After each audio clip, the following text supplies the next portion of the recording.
So, ladies and gentlemen, welcome to episode 4 of The Caster's Curse. I am joined today by my usual co-host, Jacob, aka PR, and I'm also joined by our two guests, Affinity, coach of Simplicity, coach of a lot of different Gears teams, an all-time great in the Gears of War scene, and then new pro player, Nunez. As you guys know, Nunez is now pro. He also is a Barstool sensation. Was recently featured on Barstool, 2 million plus views. Gentlemen, thank you so much for joining me. Trooper, thank you so much for the host as well, brother. We appreciate you. And again, appreciate you guys coming. Nunez, I know you're very busy now with your newfound fame, so we appreciate you kind of penciling us in. Because we came and visited you, so I wasn't home the weekend after Boston, and then I was just at a bachelor party. So I literally have been in Sayreville for like my city for like 5 days out of the last like 25. So yeah, it's definitely a little different. It's the life of a famous person, man. You've literally life of a pro player. I'm saying got pro, like already found love, like traveling the world. It's a life you live now, bro. You Celebrity now. Gotta get used to it. Just don't forget about us, okay? I'm saying. I never can. Like, how could I ever? Look at PR, man. PR, my man is on Ghost, freaking living life too. Like, let's not like forget that, man. Like, I'm so happy for PR as well. Yeah, I hit you up every now and again. Of course, just have to check in. Everyone's definitely living good. Chris, how's the offseason been treating you? I'm sure you can get more sleep now, which is probably nice. It's fantastic. Working a full day and not getting on Gears, it's excellent. Yeah, that was always, people always ask me all the time, like, what are the things like you miss and don't miss about coaching? Like, things I do obviously miss is always going to be the, getting on stage with the boys and competing, all that stuff. But the shit I don't miss is working a whole day and then going home and then scrimming a full night and then doing all the stuff in between. So I bet you're loving this right now, and I know I would be too if I was a coach. It wasn't bad every night because I was still competitively driven, and you have like fun moments with the team and shit. But I think nothing was worse. Like, it's been nice to relax and have a break before the next game. I think for me, like, nothing was like worse than like when you, like I said, work a long day, all that stuff, and then absolutely like you have one of those bad nights, like one of those, like when you have like those nights, like that was me like every night for the 2 months leading up. Yeah, I mean, like one of those days, like when it's one of those days, like you just know it's like you're just miserable for map after map. You just want to get off already. I'm saying, but yeah, no. So, like I said, appreciate you guys coming. Thanks everyone in the chat so far. I see you guys, Reaper, Brainiac, Trooper. Appreciate you guys following everything. Today we have kind of a few topics kind of all over the place. The third one's going to be Rostermania. I know we get a lot of questions about Rostermania. I know you're all wondering what's happening, so we're definitely going to cover that. But the first thing I actually wanted to talk about today was something that it hits home a little bit for me because I've been running a lot of tournaments recently and stuff for the Gears scene through UMG and doing tournaments on Gears 4, but I've gotten an overwhelming amount of people that asked me about a week ago for Gears UE, and everyone in the world right now is playing UE. I kind of didn't expect it. I guess I probably should have. To me, the biggest thing that it looks like is like when a Call of Duty game finishes their season and they're kind of in their little own off season, a lot of times they go back to the old games. They go back to like Call of Duty Ghost, they go back to AW. I guess I didn't really expect us to do that. When the last time Gears 3 kind of ended, everyone went back to Gears 1, but that was because UE was coming out, right? So like that was preparation for UE. So I was a little surprised by this kind of Gears UE movement. I guess the biggest question I want to ask you guys, and maybe Chris, I'll ask you since you used to compete in that game too. Like, I guess how long do you guys think this is gonna last? And two, like, I mean, is it smart for these guys to be practicing on UE when we do have things like an invitational coming up? Like we have, obviously UE plays 100 times different than Gears 4, center screen, stick to walls. So I kind of want to get your guys' thoughts on this kind of revolution before I kind of give my own. Who's gonna go first? Go ahead, Chris. You go first. Yeah. Mr. Pro Player. I'd imagine most people are just doing it because they're sick of Gears 4 and they want to break from it, but they all still love Gears. So they just wanted to go like have fun on a different game. UE wasn't that great competitively, it had a lot of issues, but it wasn't... I'd say like when I competed on that game, I had more fun like jumping into ranked and just chilling and playing that game than I did with Gears 4. So I could see why some people would want to go back to it for fun. But you're also right that it's probably terrible preparation for anything coming up soon. I think it'll probably change once the Gears 5 beta comes out, whenever that's going to be. Yeah, it's kind of my question is like, at what point do they stop? I guess, right? Like a lot of times, in in Call of Duty, there's no other tournaments, right? The game ends and it ends, right? Like when World War II ended, they knew they were never playing that game again, right? Like in this case, like they're going to play a game, which like, I mean, obviously we don't know, we haven't played it, but like chances are Gears 5 is going to be a hell of a lot closer to Gears 4 than UE is. And so I guess, like I said, I looked at that and part of me is like, okay, like how long do they do this for? And, you know, like I said, I totally get the idea of a break, right? I understand that like, you know, Gears 4 people have their own frustrations with it and it's fun to play something else. I inherently, like maybe it's like the old coach in me just wonders like, is this a good idea for everyone to be doing this center screen stuff? And maybe the question is, I'll ask you, Jacob, like, you know, you're a coach too, like, you know, is this something that you can just kind of wear off in a week? Like, can you get over it in a week and go back to normal? Or I guess kind of what are your thoughts? Because like E-League's a big deal. I mean, I would think that any of the teams that are, you know, going to be invited to E-League would want to be, you know, looking as good as possible because it's going to be a huge stage.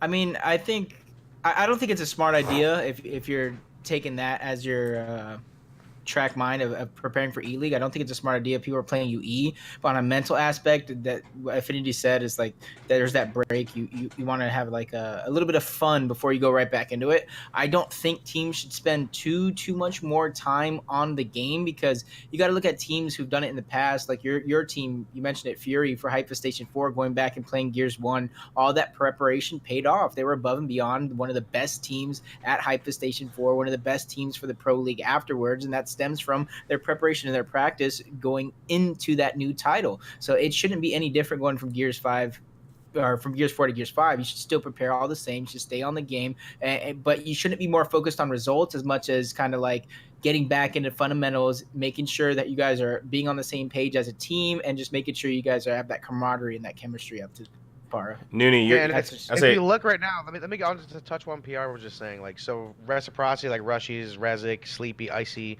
Fran, whatever four of them have been on, I've seen them. They've been running UE just to like get the basics down. Like PR was just saying, like regardless, you're playing Gears of War. But again, what you were saying before too, Ryan, is like everyone knows it's too obvious that, you know, obviously it's gonna be closer to 2.8 in Gears 4 going into Gears 5. So everyone, just look at Node Zero's Twitter polls. Yeah, dude, like it's going to be that. Like if you think it's not going to be close to that, it definitely is. So I definitely think it's a fun thing. I mean, I got on last night to try and play Gears 4, and literally the only kids that I seen on Gears 4 last night were doing GBs. Well, I was gonna, playing 3v3. Yeah, so I was gonna bring that up. So like I said, I wanted to touch on this just because I've been doing the tournaments. This all kind of sprouted actually because people were asking about like ways they can play tournaments and stuff like that. They want to play UE, all this stuff, and so I kind of started this little thing on UMG where I'm running a bunch of tournaments for UE and Gears 4. And so when I first went to my tournament manager, I was like, okay, like it seems like everyone's playing UE, right? Because we had the Discord with like 200 plus people in it. Everyone's scrimming on it every day. And so I told him still run some stuff for Gears 4. So like I've been looking at all the numbers, and like today especially, dude, Gears 4 players are like silently still fucking out here, bro. Like the Gears 4 tournaments have been absolutely outperforming the UE tournaments, and I was under the impression that like everyone is going to UE right now. And like today, dude, we had a Gears 4 tournament that was a 3v3 that had like 48 teams in it. Right, and I know like free tournaments have always done well, but even the free ones for UE aren't doing as well as the Gears 4 ones. So that's why I wonder, like, at what point does it fizzle off, right? And like, I kind of asked that question to the pros earlier, and a lot of them are like, oh no, like, you know, I don't want to play Gears 4 anymore. I want to do this, do that. But I'm like slowly seeing everyone already go back to Gears 4. I'm seeing like Avexis play at Summons, like all these people are already kind of still, you know, slowly, you know, even Rushy's playing the tournament. And part of it could be to compete, but like, I'm already slowly seeing kind of people play Gears 4. So I just wonder, like, is this something that's going to continue? Like, is it a flash in the pan, little something for fun? And again, like, can it truly have any kind of effect on you? I would think that it probably can't. Like, I would assume these guys are like smart enough to know that like what the boundaries are, like when they should get off of it. But you never know. So like, it was weird. Sorry to cut you off. So like, when we got back from Boston, right? You know, everybody instantly jumped on UE, like yeah, like right. So I got on and shit felt weird, dude. Dude, yes, compared to Gears 4, right? So then but again, like I haven't been home for a while, so I haven't touched it for like 2 weeks, and then I get on UE last night, and it's almost like the instinctual came back into where it's like, you know, you're not supposed to be wall bouncing crazy and all that other shit, and it's like it almost felt natural to an extent. So it's like I was like, damn, I don't know if this is good for this to feel natural right now. Well, like I don't even know. I plug my capture card into the day to my PC because obviously I'm trying to like stream more, do more content stuff, etc. And so I'm like, okay, everyone's playing UE, like I'll try UE out, right? And I turned it on, and like, of course, I'm like a Gears 1 person myself. Yo, it feels fucking weird, dude. Like I'll be honest, like I'm like trying to like I use paddles on Gears 4 to bounce so much, like I'm not even using paddles anymore. Like you can just like it's like I mean it feels weird. It's a nice change of pace, I guess, but like it just again like I don't know, like I couldn't even imagine just like going back and forth between that. Dude, I Yeah. literally watched Stop. Force and freaking Demise last night win like a UMG tournament. Oh, I think it was UMG on. Was there 2v2 last night on UMG? Yes. Yeah. I Yeah, think I so. literally watched it. They literally watched them win that, and then just get on Gears 4 and play a wager match. Yeah. So, I mean, people can still do it. People will still do it, but I give it a month, another month max, man. I say another 2 weeks. I think as Realistically. long as you have tournaments up until the beta, people will probably play in it.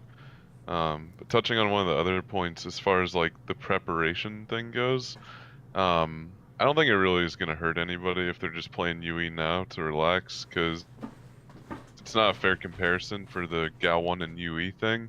Because before that, people have been playing Gears 3, different style of game with barrel shooting and air bouncing and everything. They'd been playing that for like 3 straight years. Yeah. And now a new game was coming out that goes back to like the Gal 1 style of game. It made sense to use Gal 1 as preparation. But now people are coming off like 3+ years of Gal 4 non-stop. I don't think a few weeks of UE is like going to hurt their preparation for E-League. Yeah, I mean, in theory, like, what can you even prepare for? I guess kind of becomes the question too, right? Like, we don't know the game, we don't know the mechanics, we don't know the map, we don't know, or the maps, we don't know what has, if anything, been changed in escalation. Like I said, there's so many things we don't know. That's why I guess for me the biggest thing is just like the mechanical side. That's why I kind of asked like, what is like, and like Chris, you're a pro player, so you probably know better than all of us. And actually, well, now we have 2 pro players here, Not but anymore. I was saying now we got 2 pros. But I guess from a mechanical standpoint, like how long would you give yourself? Like, let's say it was you, how long would you give yourself? Where you're like, hey, like I need to cut it off. I need to like just from a mechanical standpoint. If I was competing at E-League, I'd probably put any other iterations of Gears down until probably about a month before E-League. Oh, so you give yourself a whole month? Okay. Yeah. No, I like that too. Like I said, I'm also Yeah. I'm also not as like natural at that type of stuff. Like I need to create the muscle memory more over time than some people. Like some other people can just hop on literally any shooter and just be great at it right away. Like we have a bunch Yeah. of Gears people that are excellent at like Call of Duty and Halo and Fortnite, etc. yeah, But for me, it's more of like I need to train my muscle memory. So maybe some people wouldn't need to give themselves as much time as I do. But I'd assume like eventually we're gonna see something about Gears 5 before E-League. So maybe whenever that is revealed, I'd pick whatever Gears feels closest to it and just practice that. yeah. I guess for me, like I don't know. I'm like so much like better safe than sorry. Like I'm with you. I would need, if it was me, like I said, I'm not a pro player or anything. I would need like I said, way too much time. I don't know. I would be too scared to like do anything to like mess up that chance. And again, like I totally understand. Like these guys play Gears 4 every day for absolute years, right? So I totally understand the break thing. That's kind of why I wanted to just kind of pose the question of like, for one, is it bad? And it sounds like we all kind of agree it's probably not like bad, like in terms of your mechanics. These guys are professionals; they do it for a living. And I guess, like I said, I just was kind of curious to hear your opinions on what your cutoff times would be. And like Jacob, like for you as a manager, right? Would you step in as a manager even if you had to say like, all right, guys, like enough's enough, like get back on the game that's going to actually be closer to what you play, or do you kind of just let them rock?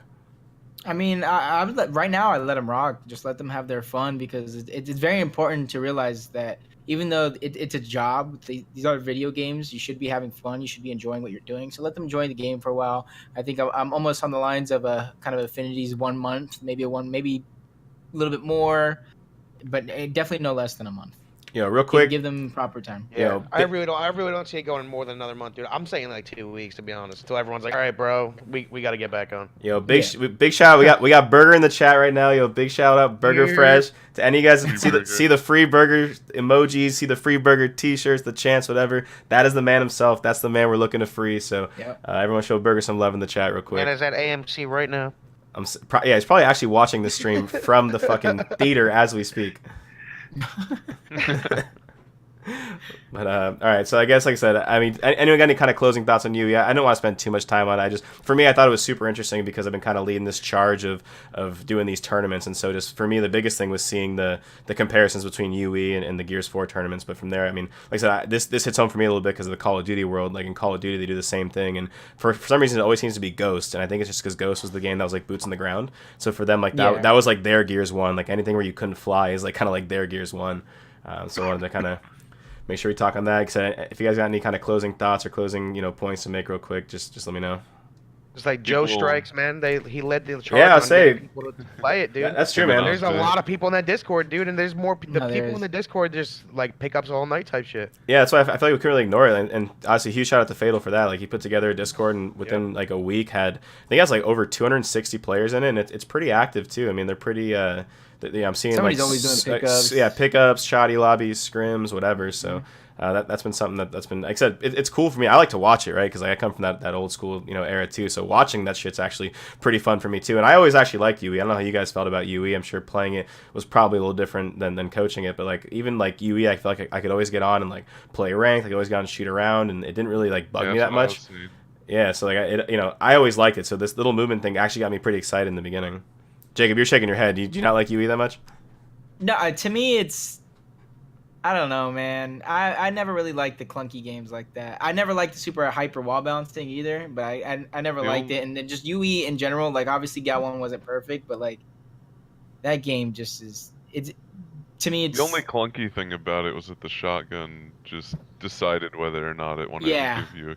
maybe that's like But my it was biggest pretty gripe consistent because I otherwise, like- still go in, and if you're too close to somebody, the point blank will go right through. If you're a little bit too far, it doesn't do enough damage. And people don't realize like the L triggers in that game are just something else. I'm wondering if too, like, I mean, playing execution, you think that has anything to do with it as well? Like execution runs, like you run a cycle of That's execution. also more fun. So right, okay, so I will say quickly. that didn't Yeah. get brought up, but like I was trying to rewatch my stream and make like a little highlight video, and it's just like I didn't realize like literally 10-minute maps, 5-minute maps. So it's literally so quick compared to I played ranked on Gears 4, and I'm just like, bro, it's 2-2. I'm bored. I want this round to go. I I want it always, to be over with. as a player, I always felt like putting together a plan and a stalemate in execution and succeeding with it was like the most gratifying feeling as a player, and that just did not exist in Gears 4 at all. No. Couldn't Gears do it. 4 was mostly just like by the book setups or just these weird interactions that happen on initials where I guess you can outplay somebody, but Do you remember? it doesn't feel as good when you do. Do you remember scrimming and like knowing like you're like gonna play all the maps? Like remember that? Like Yes. like what like Yeah. like Chris, like you coach now, Jacob, you're a coach. Like do you know, you guys know like what I feel like the power struggle of like, hey, we want to play this map tonight, right? But like every fucking scrim in Gears 4 starts with Foundation. So like you play Foundation like 700 times a night, and then if you want to play like Dam, oh sorry bro, we don't play Dam, and then the next team doesn't want to play Dam. Yo, we want to play Lift. Like oh no, we don't Yeah. play Lift. And like this Yep. power struggle of like playing the maps you want to play, and like back in the day like with the UE and stuff like that, like you could just literally you could scrim someone, you're playing all the maps. There was no I hated the way you had to practice in Gears 4. I had teams Same. that were on both sides of the spectrum, like where you'd either want to try to play every map you play once per night, or just try to like grind one map for a week straight, play it in every cycle. But at the end of the day, there was no like truly optimal way to practice. Even when there was just a 7-map cycle, like what's the ideal way to practice the 7-map cycle where every map takes 40 minutes? Well, Jacob, we Yeah, talked. impossible. Jacob and I And then talked when about they this too. added when they added 2 more maps to the cycle, it fucking blew my mind because now practice just became that much harder. I feel like every team just wasn't optimal on certain maps. Like Optic had to, rumor has it, lose a round on purpose just to feel comfortable on Slab. Yeah, I mean, we talked about it too, Jacob. Like, I think on like Makes the sense. first or second episode where we talked about like how one thing teams could have been doing is, and I think a couple coaches tried to implement it. I'm still in the coaches chat for scrims, so I kind of still see some of the interaction. Like when one, like in League, for example, in League, like one team will do a block against another team and they'll play for like hours, right? And so we talked about it too, like having one team that you play instead of doing 3 blocks, because right now for the people in the chat who don't know, like right now pro teams will scrim 3 blocks. They'll scrim a 7, a 9, and an 11. And they'll scrim 3 different teams every night. And so what we talked about doing was maybe scrimming one team on all of the maps, or at least all of the mutual maps, versus playing 3 different teams a night. Because like I said, you find that power struggle to play the maps you want to play. A lot of times, like I said, someone doesn't want to play this, or someone auto bans that. Next thing you know, you're playing Foundation. Back in the day, it was like Foundation, Reclaimed, and Dam, like every cycle, every time, right? And it got really, really repetitive. So, Yeah, I never we started doing understood that. double. Go ahead. Oh no, I just never understood kind of like why teams didn't want to scrim past that 1 block, 2 blocks. It's just like, what does it matter if you're playing Echo for 6 maps or Echo and Simplicity for a total of 6 maps? Because realistically, you're just trying to get the best practice. So like, A lot of why not people play stop. against a team who's not going to cancel on you because they're Yeah. already in there? like Jacob, so that 11 scrim, right? I was on a team where it was weird. It's like I don't know, man. We were weird by the time we were on that 11 scrim, so like we literally just didn't play it. And I feel like Yeah, that's there's when a lot that of people too. are like, there's I've people that never work seen it jobs, there's productive. people, yeah, like 11 scrims are just fake, man. People are doing fake shit. Everyone's tired. But people won't start earlier, so it's like, are 7 and 9 the only blocks, or I don't know. With one of my old teams, I see Vic in the chat, so big shout out to Vic. Like when we had the team with Powers on it, and Powers was in school, like he would be super tired because like Chris, we were talking about going to work for a full day, then coming home and scrimming and all that. Like same thing with school, right? If you go to school all day and then come home and scrim, you're gonna be tired, and obviously like scrims go late into the night, and so like Powers would be tired as all hell by 11, and it would be tough, right? Yeah, and so you like literally need to go to sleep. and that's why we had this, I think on the health episode, Jacob, we talked about like how inherently, like my biggest inherent problem is like the fact that like scrims are from 7, 9, and 11 right now, and there's absolutely no reason for that. Like it used to be because people worked, but now like this is everyone's job now, so like our cycles should realistically be at like 3, 5, and 7, or at least like 5, 7, 9. But that's a different tangent that we can go on for 6 hours at this point. Making people wake up. Right, and that was the whole point of the last episode, was us talking about people waking up at 7. But yeah, no, I definitely agree. Like the 11 never seemed right.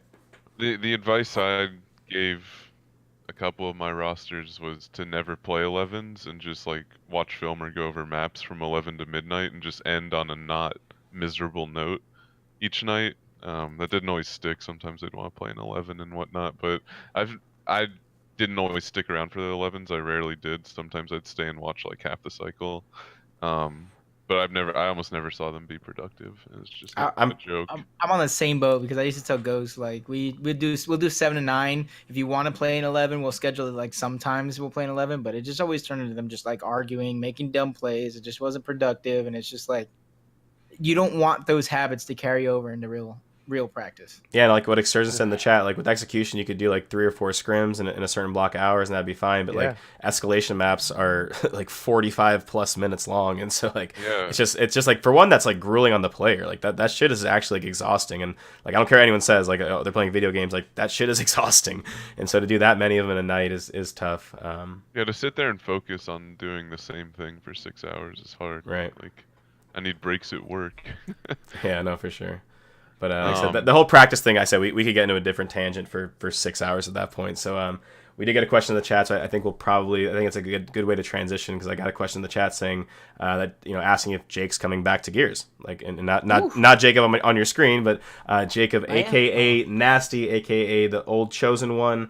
I saw him announce his team recently, and so I figured this was too good not to talk about, because I mean, let's face it, man. A lot of people considered Nastty the best player in Gears 3. He was obviously he started off pretty well in Gears 4. He had to obviously step away from the game for a few reasons, but it sounds like he's full-fledged back on the Gears 5, and for me, that's something that I'm super excited about personally. I think that I wish he could have played more in Gears 4, because I do think Gears 4 was also built for him. I think that he would have been on a lot of top teams had he kept playing, but this is to me, like I said, really exciting, and so I feel like we couldn't not talk about it. And so Noonie, you've probably known him longer than anyone, so I'll kind of let you open on this one. So going back to what you were just talking about a little while ago about mental health, that's a real thing, dude. And I know Jake's been through a lot, and that's where he, after Mexico, I believe that was his last event. They got top 12, and he just literally almost like pretty much disappeared off the face of the earth. Like, where the best player in the world just isn't. He got like top 6 his first event, then they got top 12 when they were back with like what was the name of that team? Panda. It was Panda. That's but Mexico. It was SYN with Shock, pretty much. And they got top 12, and then after that, he's just gone off the face of the earth. So, I'd love to see Jacob be able to stay and play and at this high level. Do I see that team that he has right now sticking? Probably not. But I really think that if he grinded the way he used to, man, there's no reason he can't be back at the top. Well, I mean, I think the best way to look at it too is like the fact that, like I said, I'm kind of with you. I don't know what that team's going to look like, when the game comes out. Hopefully they stick. If they don't, they don't. But I think the fact that like top players and like pro players and like big name players are looking to play with him despite him not competing for so long, like that says something about the kind of potential he has, says something about the kind of player he is, and that's kind of what makes me so excited for him to kind of return, because like I said, man, he was incredible at Gears 3. Gears 4 is a hell of a lot like Gears 3, so I think the game would have been made for him. And even when he did compete in Gears 4, I mean, he just talking to him, I know he has a daughter and stuff. He didn't have as much time as he would have liked to put into practice and to put into preparation and stuff like that. And just from what I talked to him about, he's in a better place now for in his own personal life to dedicate the time to be kind of the best player he can be. And so I'm super excited about it. I think that it's a great best time ever to get into it. Right, the game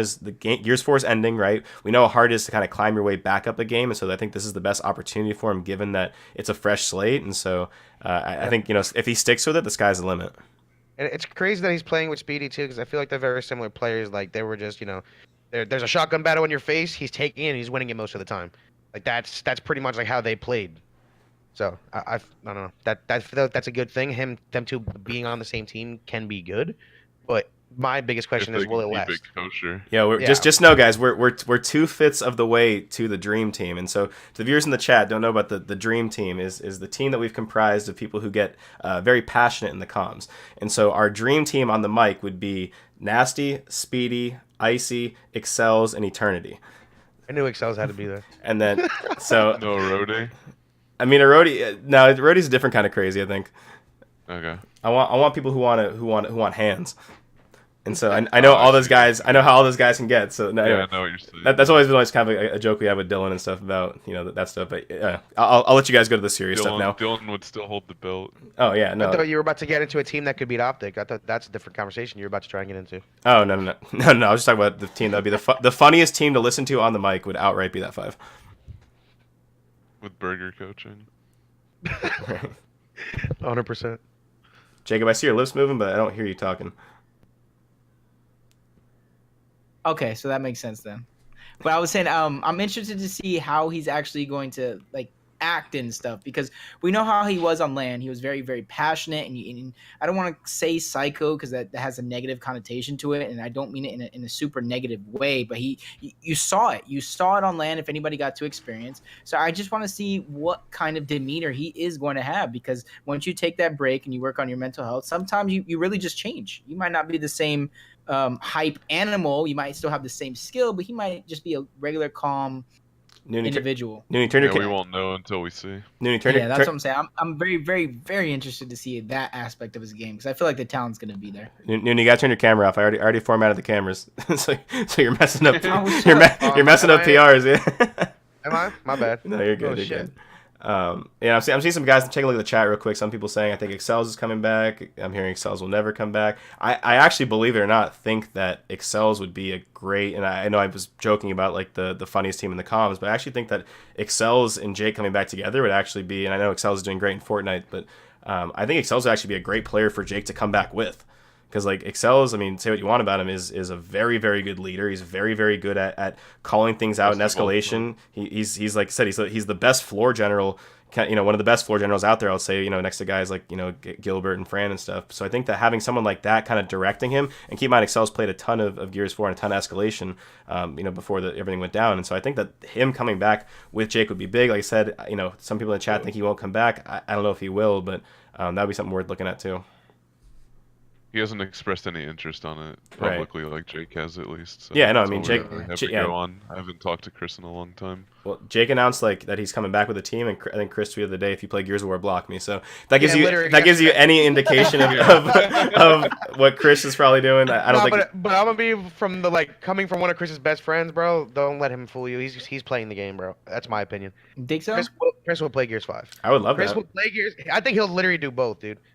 He can literally do both. He can play Gears and play Fortnite, but he's. I see you guys say that as him being a tremendous competitor, and I think he has a small opportunity to be able to do both. But I think there's too many changes that goes on with Fortnite that you need to be kind of there on top of it. Yeah, it's just because me coming from that, spots get destroyed, RNG gets changes, weapons comes out. Just too many things change for entertainment purposes for someone to just take time off to play both. Hey, what I will say is we talked about the scheduling earlier, right? Gears scrims from 7 to 1 a.m. Hey, them Fort boys be scrimming all day long, Fortnite. So he can do his Fortnite during the day and then his Gears during the night. So I mean, yeah, but the primetime scrims are during Gears primetime scrims. Yeah, that would be tough. Realistically, too, though, Chris has to play Gears for 4 or 5 hours a night, and then he grinds for freaking 12 hours a day minimum. So. Yo, know. I mean, Witty it's Blowfish. definitely possible. Thank you for the sub, Witty But Blowfish. I appreciate you. Sorry, I didn't mean to cut you off, PR, but No. big subbage in the Shout out chat. to Woody Blowfish. But no, But just to me, it's just too. Fortnite's just too much, and I just think like I would rather him put his all into one of the two and be a superstar than do both and be a star.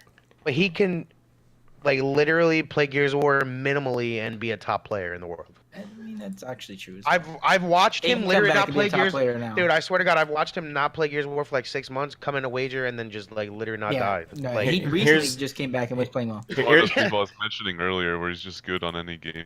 and the thing is too is he's dominant with the jumps on. pistol, which people aren't anymore. People just don't run around with the pistol anymore like that. So he's dominant with a weapon that people don't know how to really react to when people are like spamming it crazy in your face. Yo, Vin, thank you for the sub as well. Free burger immediately. I'll make sure I give you a big shout. What I was going to say, though, about the whole thing with Chris and Fortnite and Gears, think about this, too. I'm just going to put it out there. I know, like I said, he's doing great, and he can continue he can still stream Fortnite. He can still do all that. What if an organization comes to him and says, okay, I want you to lead my Gears team. Here's X amount of salary a month. You're going to do da-da-da-da-da. Like, at that point, does that change his options, his opinion, his choice? Like, I don't know. Like I said, I think he can kind of do both. I mean, a lot of times, the biggest money on Fort, despite the prize pool, sometimes is made through the streaming and the YouTube as well. So I think he could totally keep up both. I'm kind of with you, Nooney. I think that he's too good at video games that he could definitely keep up both. But it's also not easy to compete at a high level of both. I mean, by the time Gears 5 comes out, like the Fortnite World Cup will already be over and everything too. Let's say that the World Cup doesn't go his way and he wants to do something new. You never know. Like we still have a long ways before that game comes out. That's true. But we're kind of getting off a tangent. I was just gonna say we're getting off on a kind of tangent there. I do think that Chris would be a sick teammate for him to come back with, but kind of getting back on the topic with Jake. Like I said, it speaks volumes the fact that the pro players and players like Speedy who've won events even want to play with this guy, want to take it. We'll call it taking a chance, but like want to take a chance in this guy. Definitely a risk. Because like ring, we'll call it ring rust, right? Like in fighting, they call it ring rust. Like that stuff's real. Like it is. I mean, he didn't play. I think he stopped playing UE like in between season 1, I think, and then came back for Gears 4, and they said he did pretty well, but it even admitted like it took a little bit of a toll, and it was tough to kind of climb back, and so I think I don't know if they're going to get invited to E-League or not, but like things like E-League and stuff like that, if he gets on it, would definitely be helpful in kind of starting that little process, I guess you'd say. Yeah. So my take on it is, I think it's really exciting that he's coming back. I didn't have as much experience, or I wasn't around for as much as Gears 3, but I mean, even before I got out of the scene for a bit during that game, that was when he was like first starting to be a big deal. Like Hype 2, the first LAN he showed up to, they got 5th, 6th, yeah, with Brad. They almost beat the Insanes. Then the next LAN, which is like the last one I went to before I quit, like the Philadelphia one, he subbed in for Terror on Infinity and was absolutely destroying people. I think they ended up getting second to Kenny's team or whatever, but he is still really good. So I know how good he is. He was a force at the beginning of UE when I tried to come back, when I was coming back then. I definitely have a lot of respect for him. Like I watched old GAO 3 stuff. The guy's an absolute monster. Pretty much undeniably like best in the game for at least 2 years straight, right?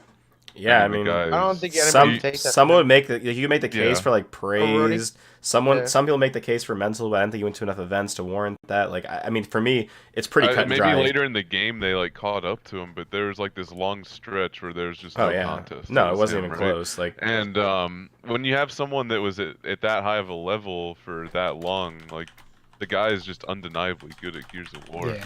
And whether it's fast or eventually, if he sticks with it and works hard with the right attitude, like he's gonna be fucking good again.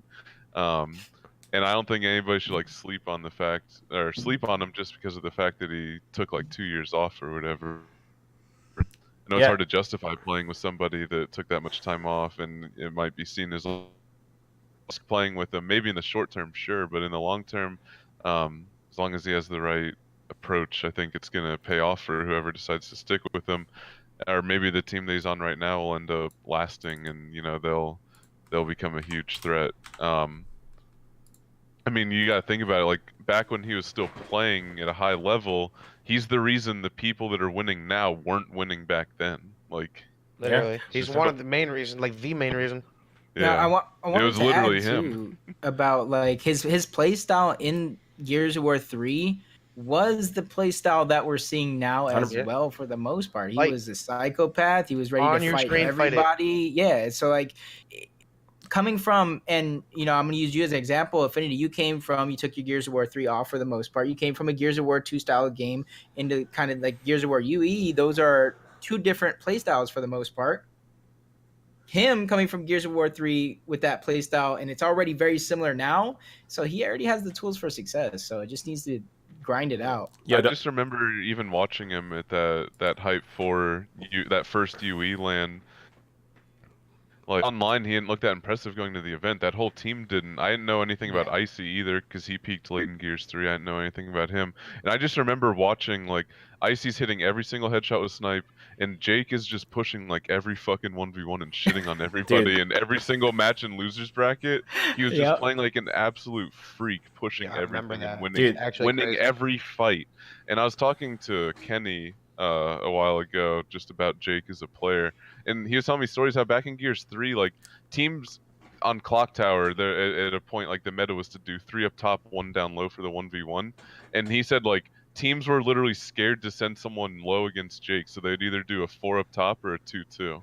Like people were scared to send people to fight him in 1v1. He was, and in King of the Hill, he could literally run around the map and have his way with anyone. Like it was, it was like unfair. Like I said, he played on thumbs. Like he plays thumbs. Right? He could move like a freak, do all this stuff. Like I said, I think Gears 4 would have been made for him. And don't forget too, like he when he started in Gears 4, like don't forget who was on his team. Like guys like Rushies, like those are the kind of people he was playing with too. So like I said, I think the biggest thing I'll keep saying it to me comes down to his current situation. He seems to be in a much better situation now. He seems to have matured a lot too. Like I said, during that whole time you're talking about in UE, like he was going crazy on everyone. To be honest, my team, who, like you said, Jacob, we were dominant at that event. Like we were dominant. They actually probably should have beat us. Like they were, like we had that Praise had that crazy 1v4 with Boom. All that shit happened. Oh my god! I was literally standing beside Praise. Right. So like that shit had to happen. And bro, he's I'll never forget, like Jake was, I think, on Mansion against us. On Mansion was just, because like Praise owned middle, right, but the outside was the outside.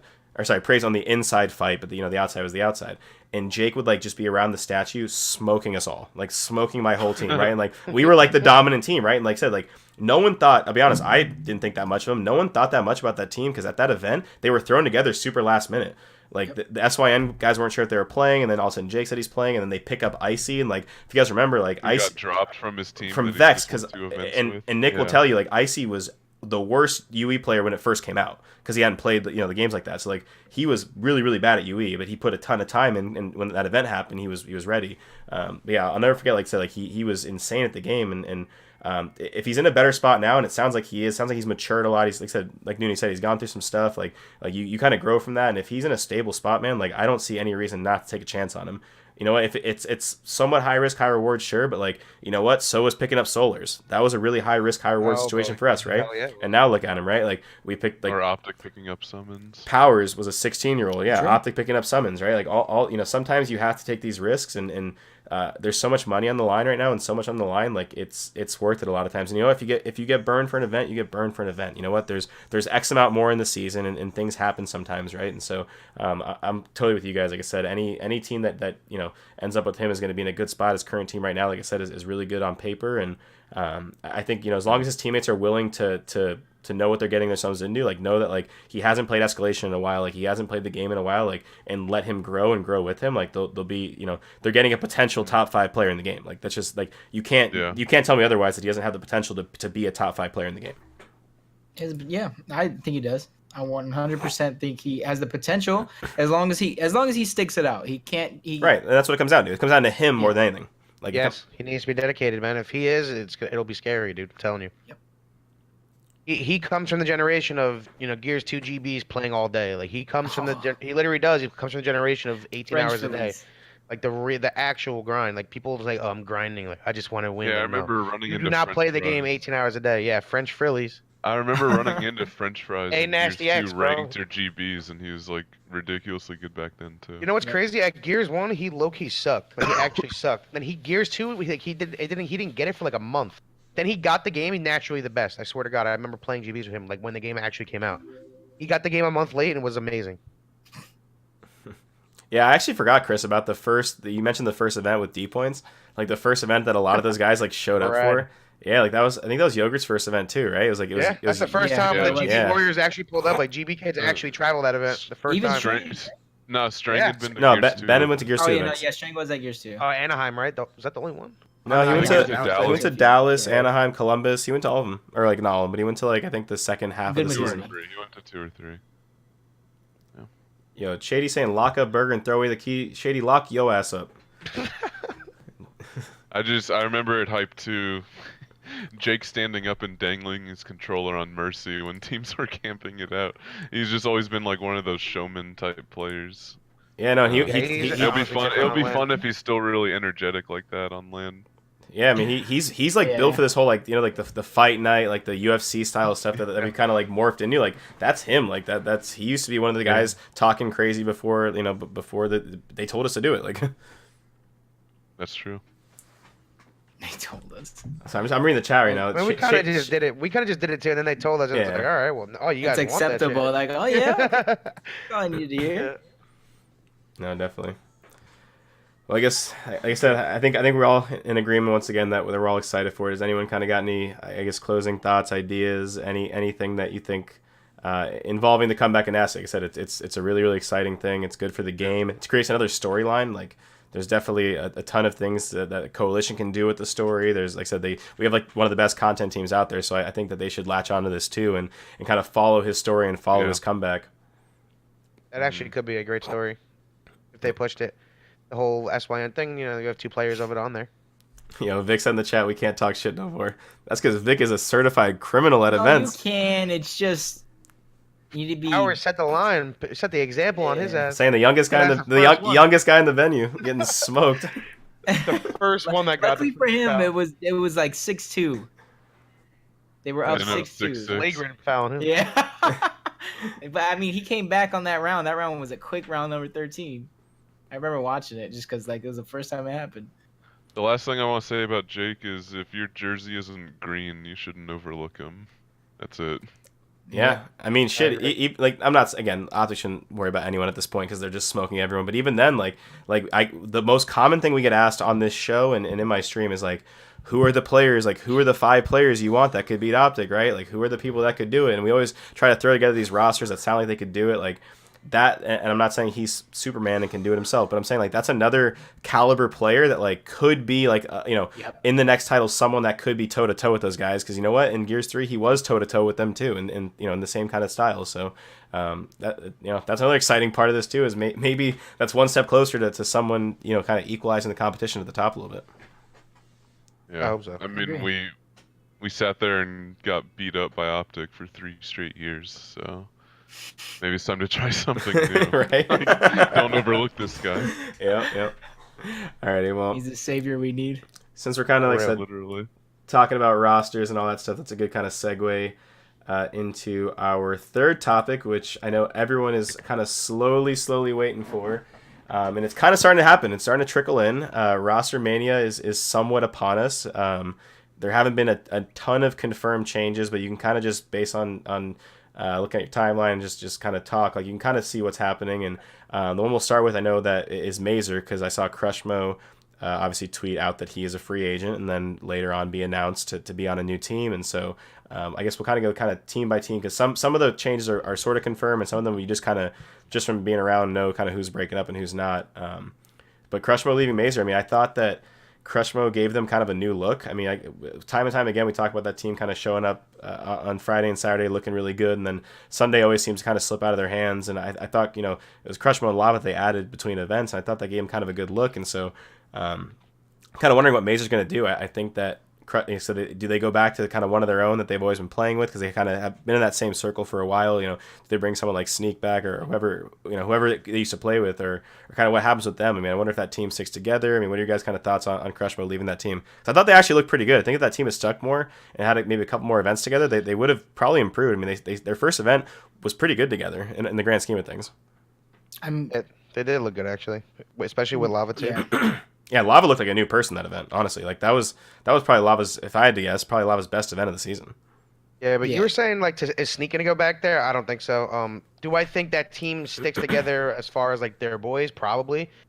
Between like The core Mortifies, three. yeah, Mortifies and Exclusive and Hezzy. I don't see Sneak going back to them though. I see Sneak as trying to make his own team. That's my opinion. I can see Sneak going back to them simply because like they were so good in the first place. I was surprised to hear them break up in the first place and Sneak go a different Yeah. way. I can see Sneak going back with Lava. I can also see kind of them going back to the old Simplicity roster when they were Simplicity. To me that was a good roster. They just need to learn how to close out games. So to me it's surprising that they broke up in the first place. If there was anybody on that Mazer squad I can see leaving, it would be Crushmo, maybe Lava, and that three sticking Yeah, together. Like you I said, do not see Dinev. Lava stay there at all. With them four now, like Crushmo's Yeah, gone. I don't see Lava I don't staying know. there. See, I haven't really been like super close with Lava as like we used to in the past, but like I just don't see him like meshing in that. Wait, Yeah, so not at who's all. the Stick with them. Crushmo spot? I missed that. Yeah, I don't think it's Nobody. been. It hasn't No been. one's Or free agent. nobody. Yeah, Okay. we're kind of speculating like what obviously we know Crushmo's playing with new players now. Like, what does that team Yeah. do now? Because like I said, they looked pretty good. And what I will say from Crush's side, like the thing that people say about Crushmo and the criticism he gets is about kind of what version of himself shows up, right? Like, do you get the Crushmo that's focused? Do you get the Crushmo that shuts down? Do you get the Crushmo that's slaying? Do you get the one that's quiet, loud, hype, etc.? And it sounded like we got a pretty good version of Crushmo at this event too. And it sounds like his head's on a lot straighter now than it was at past events too. So like I said, I was kind of bummed to see that. I understand the opportunity in front of him and everything, but I guess I wonder like how do they kind of replace that? Because he was, from everything that I could see, a pretty impactful part of that team. Yeah, he's always been stellar on LAN. I never had a bad experience with him. Like at an event, version of him did come into play sometimes with us during practice, but I feel like he's always been a pretty stellar LAN player and like a good force that can help any of the teams he's on. Do you know if they dropped him or if he left? I mean, he tweeted. I still don't even know the full story. Well, he tweeted free agent, and I believe he's on the team with William and Jake and them now. So I mean, I think that Right. he probably left. If I had to guess, he probably left them for that opportunity. Which I mean, Okay. you can't blame necessarily. I guess in terms if you want something new, like you have someone like Speedy who's won events. So you obviously have like we just talked through the whole segment about how the potential of Jake could be and what that could mean. So I guess that could be a pretty attractive option to go to. But I just wonder does it start to maybe ruin what looked like a good thing? At least this looked like one of the better versions of that Mazer team that we've seen this season. Yeah, they were one round on map 1. They were super close to beating Fable, so even though they got 7th, 8th, like they had glimpses of being better than that and maybe having room to grow. I don't know where they would go from here though. It's just who can you really like? Sneak is obviously one of the front runner picks, but I mean, who would really curious fit about in? what happened. I'm curious about what happened like after Mexico for them because they got 5th, 6th that event. Yeah, and that's when they were Simplicity, they right? played No, No, 'cause you guys were Simplicity. We were I don't Simplicity. know. They were still. Yeah. They were. Oh, okay. We played them twice that event, and I don't. I feel like Xenon must have had to have left because he was tearing us up. Like that, I've always thought Xenon was a pretty good player.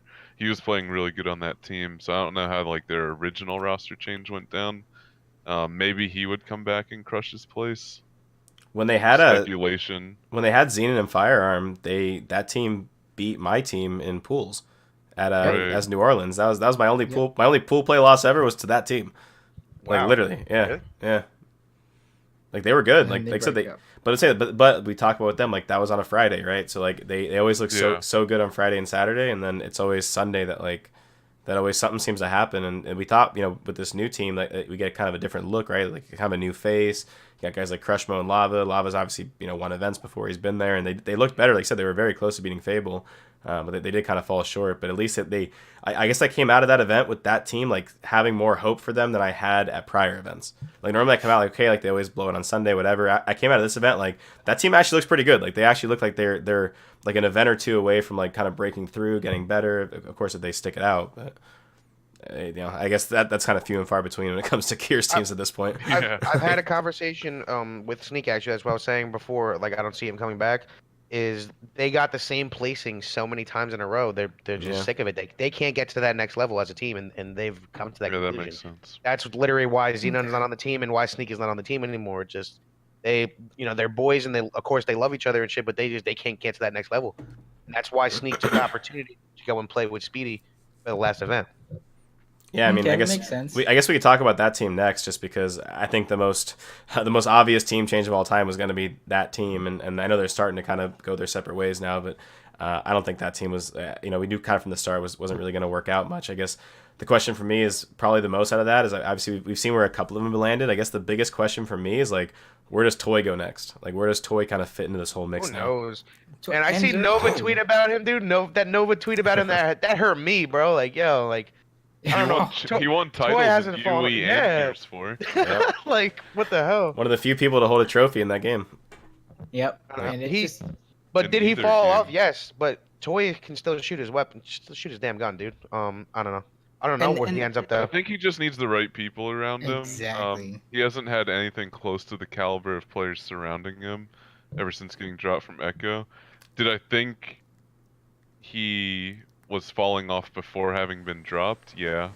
At least from like the performance we had come to expect from him in the past, where he was just like a monster. So maybe he'll get back in form. Maybe the new game will suit him better. I don't think by any means he's fallen off to the point of like it's worth calling him bad. Like I still think he's pretty damn good.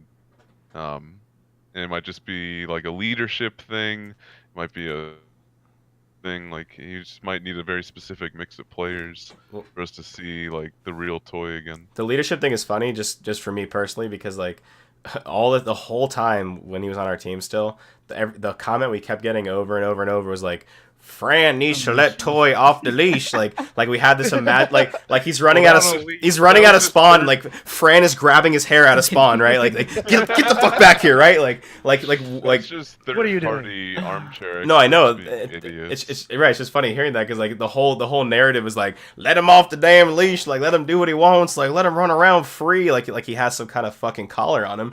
And then he loses someone like Fran as a leader, and then obviously things have been a little different. So that just the fact he said was just pretty funny to me because like I said I to this day still laugh about that whole like let him off the leash bullshit. I mean, when you guys won that Mexico event in season 1, I swear it was like 4 people lancering nonstop and Toy dropping 40 plus kills a map. Like he's playing out of his mind that event. Yeah, I mean, like they said, the stars aligned that event, like for sure. Like Jamie had an insane event, Jordan had an insane event. Like the stars truly aligned for us, and everyone was playing ridiculous. Like we were just on a different level that weekend, it seemed.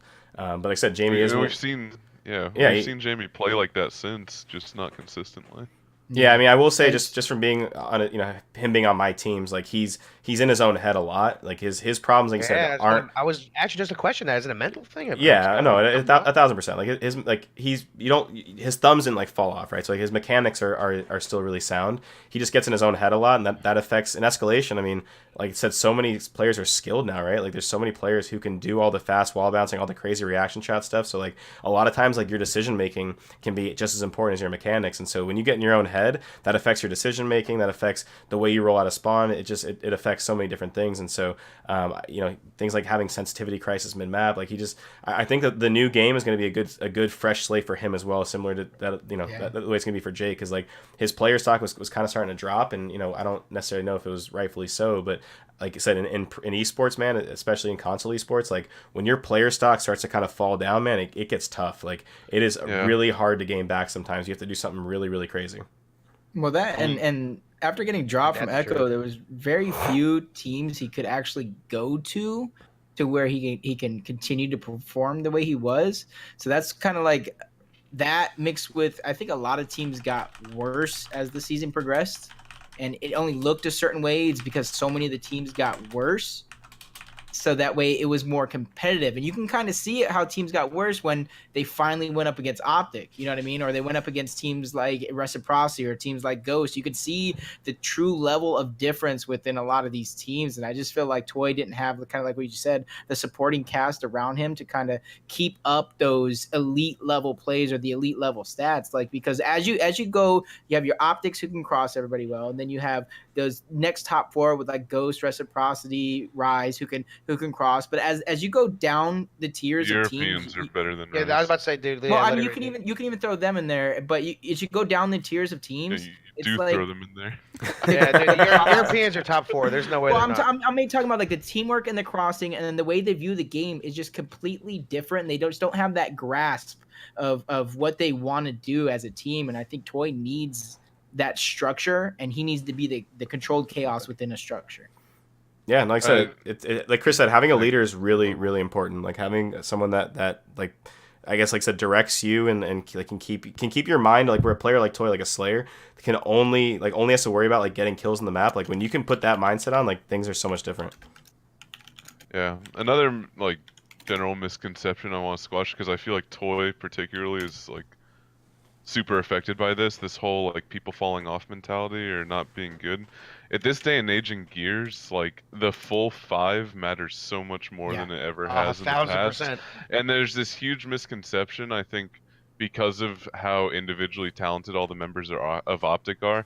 People are just like, oh, they're just too skilled for anybody to ever beat. But that's like literally not the case. They win because so fucking dominant. Like you're never 1v1ing anybody against them. No. It's They insane. know what they And know. there's this and there's just this huge misconception like, oh, the team with the best players is gonna win. If you're not winning, you're not a good player. Like, no, No. it's so much about teamwork, communication, preparation, all that these days. Like, you can't say Toy is bad now just because he stopped making finals after getting dropped off Echo, because that was such a good team, and he hasn't had that same level of chemistry, whether it's partly his fault or not.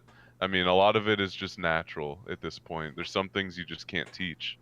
So you need like the right blend of players. You can't force chemistry, Yeah, not at all. especially because this game is made up of so many scenarios that play out faster than can be communicated. And there's so many different scenarios that you can't plan for either. So it's like Yeah, that's when that's all one that of the reasons. that's when all that natural shit has to kick in. And Yes. if you don't have that natural shit, it ain't working. You're losing to Optic hard. And what's crazy is in most of those scenarios, Optic has numbers, and they know when they have numbers. Yep. And they Oh, and they yeah, win it. they're all Like just they don't. flicks. Yeah, they literally don't. The difference I swear between them is they don't lose their number fights, and they all 5 without somebody having to say it. They understand when they win with 1. Like they me- understand to play defensive. I swear that's like a huge thing that people don't realize too. Well, I mean, to One me, of the like, best examples one of the best examples when watching the game, I'll say it quick, is watch when a team is trying to triple cap Optic, and then watch when Optic is triple capping another team. Like it's night and day. That's the best example I always say. I'm gonna bring it back to the same thing we are just talking about. Like again, like Optic also has. I mean, they're again 5 like absolute freakishly skilled players. They also have what's widely considered the best leader. So like I still firmly believe in like you have to have like a super sound leader, or like it'll never work. Like there's all these situations you can't think about, but like at the same time, like if you don't have like that floor general, if you don't have that person that like can hold like the madness, like I said, there's a lot of madness in the map. If you have one person that can kind of like hold everyone together, like from like a mental communication standpoint, I think that's super important. And again, like the 2 people the 2 leaders that have been in the most finals are, you know, a lot of people think are the 2 best leaders in the game right now. Yeah, Bran and Gilb. and Gilbert. Right. Yeah, I mean, Fran's been through like both of them actually. Both of them have been through how many rosters now? Like a few, right? I think they've both been through like three or so rosters, right? And they're both pretty obviously Gilbert more so, but like they're both pretty consistently always in the finals or up there, right? Like it's just, you know, like look at that old Echo Fox team, right? Like Fran went to another top team, the other one's not so much, right? Like it's leadership is so important in this game. I don't mean that to talk. Yeah, I don't mean that to talk down on the other people on my old Echo Fox team. I'm just saying like the importance of that goes a lot further than I think people understand. For sure. Good leadership also just builds trust throughout the team. Yes. And Confidence respect. too. Trust, respect, and confidence, like the intangibles that just get built from having a strong forefront of the team. Oh yes, yeah. Vin and Reaper saying in the chat too. We might have to start calling them immortals soon, because that whole thing with Optic that's going on. So we'll be getting smoked. That's another episode. We'll get Who smoked. knows if they'll even be on there still? We're getting smoked by a lighter shade of green next time. But, Bluish green. yeah. But man. all right. Well, that kind of started from I guess like the Mazer thing. So I guess like I said, from in terms of I guess they were called Nemesis, right? We talked a little about Sneak. We don't really know where he goes next. I still think the most logical place for Sneak to go will be the Mazer team. I don't know. I think as Nooney said, you don't think that he'll go back with them. Nah, I really don't. I think you will. I honestly don't. I just I don't would have thought I'm telling Xenon you. would be more likely. Yeah, I don't know. Maybe because the same thing. Like Xenon went to go play with the boys. Like, are you gonna go play with the boys? that Or are you went gonna that go? went horrible. So I don't think that's gonna. Yeah, that went horrible.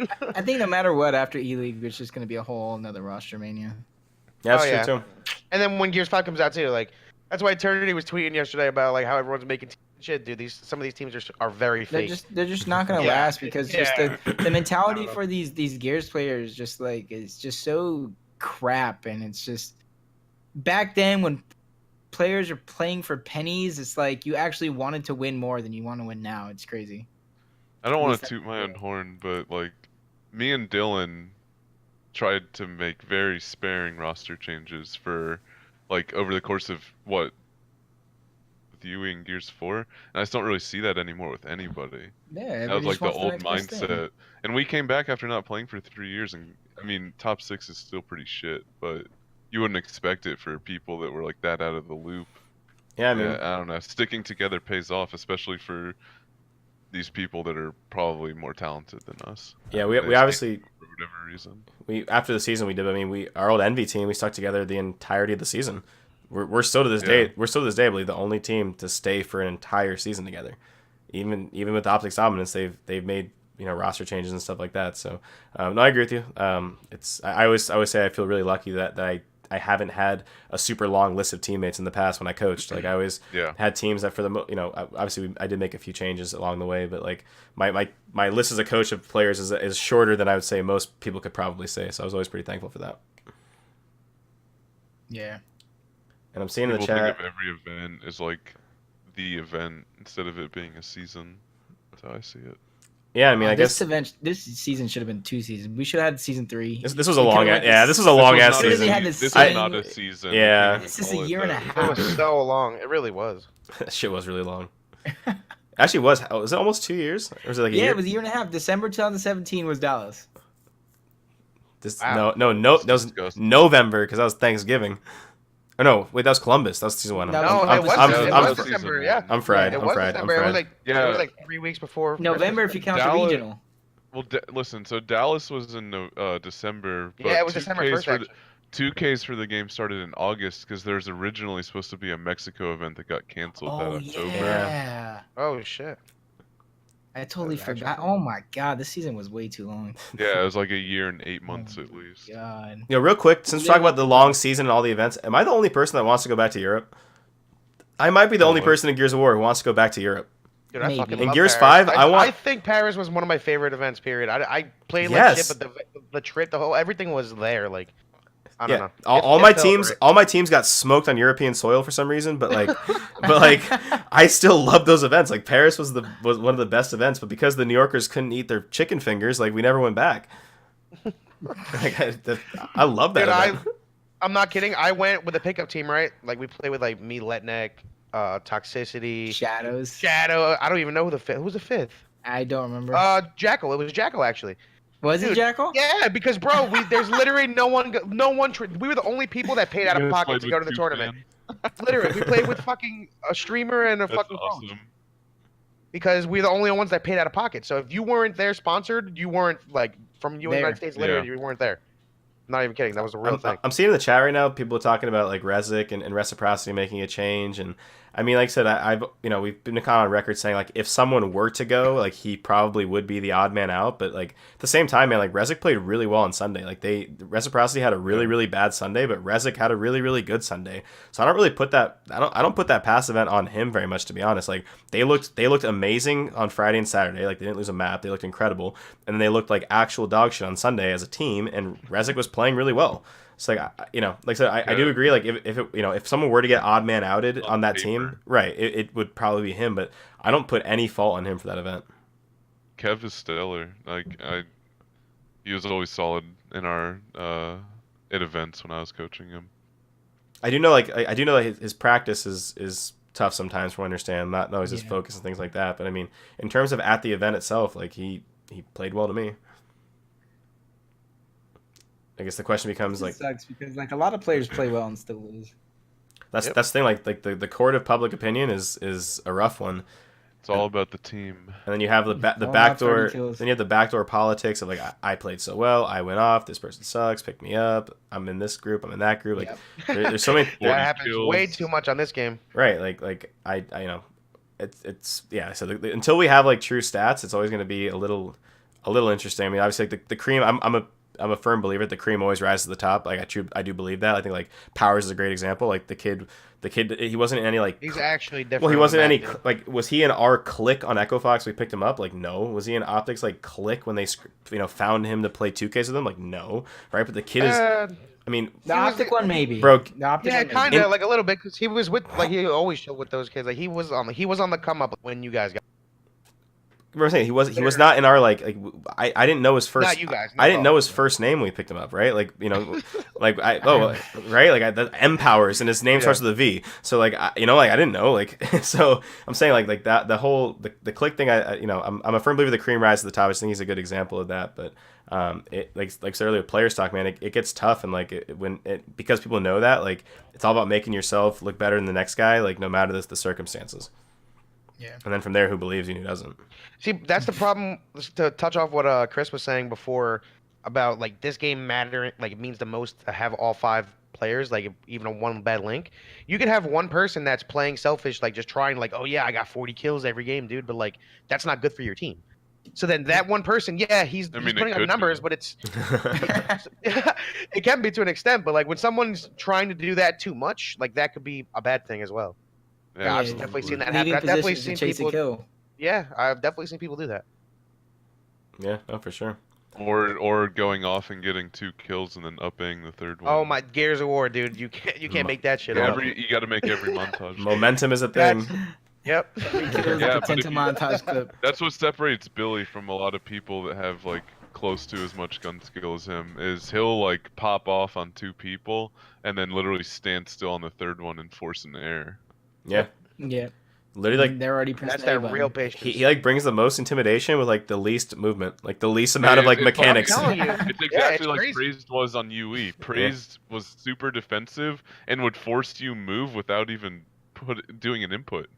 Yeah, it's literally. It was just intimidating. Yeah. All right, so what else we got from? Let's see, from the real quick run down the roster. We did. Let's see, Maze or Nemesis. Again, you never know with them because they're young and they troll a lot. But I think that Noe is no longer on Hive, and I think Hive might be going separate ways of some course or another.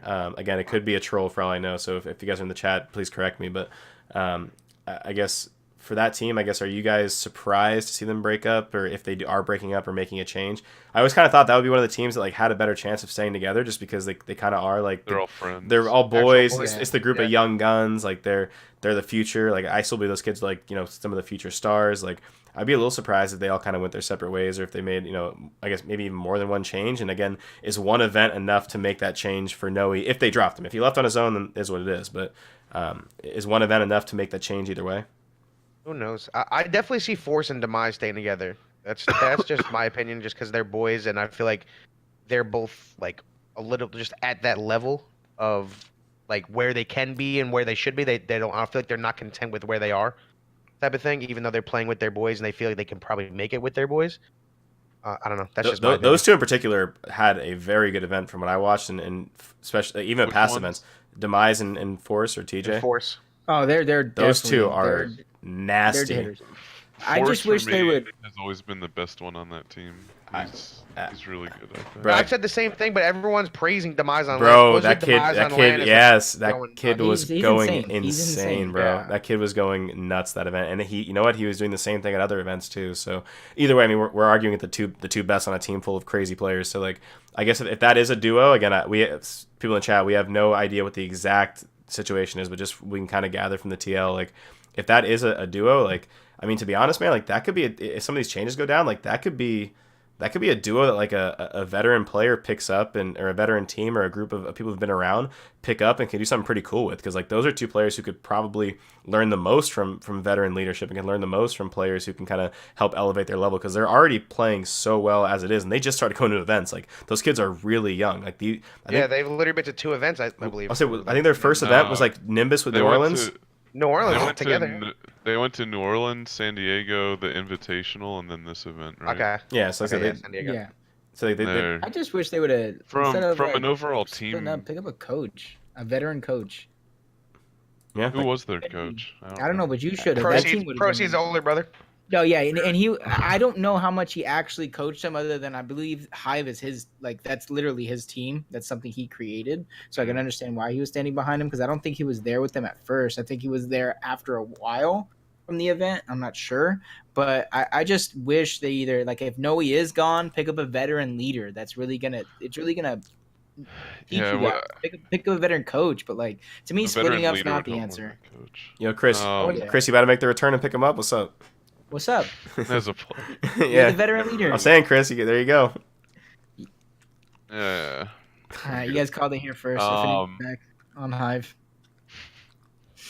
From a performance point of view, I think they got top 6 once, and then top 12 or top 8 all the other events. From a performance point of view, it does kind of make sense for that team to be one of the ones you'd look at to split up. Maybe like certain duos come out of the team sticking together, or maybe they will just surprise us and just stick together. I'm not sure. I think they would need, rather than like a veteran coach, more so an in-game veteran leader. I think that's what would make the difference for them. I remember the first time I watched them, I was like, could you imagine if Excels came back and led this team? Yeah, oh my Dude, God. that'd be awesome. That'd be actually awesome.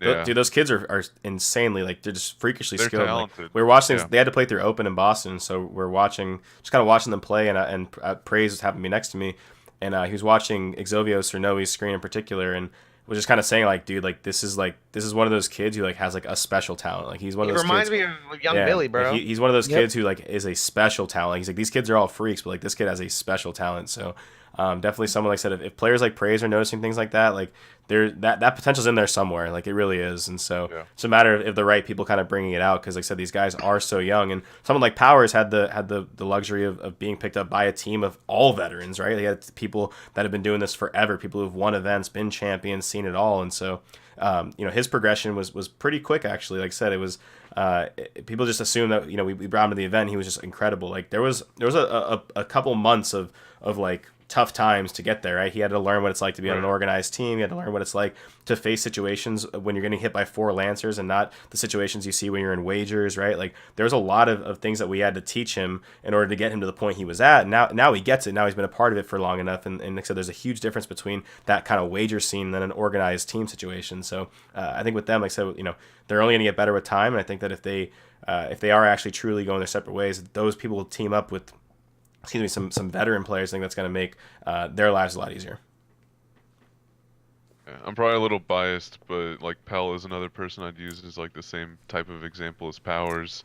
He didn't have as like successful of placings, but that guy's insanely talented, and he better at like the game type and teamwork aspects of it over time. No, I'm a huge fan of Pell. I looked at him, especially when he was back on United. Like he was always somebody I looked to where like he's gonna perform, and if it's not, it's like his team might be in danger.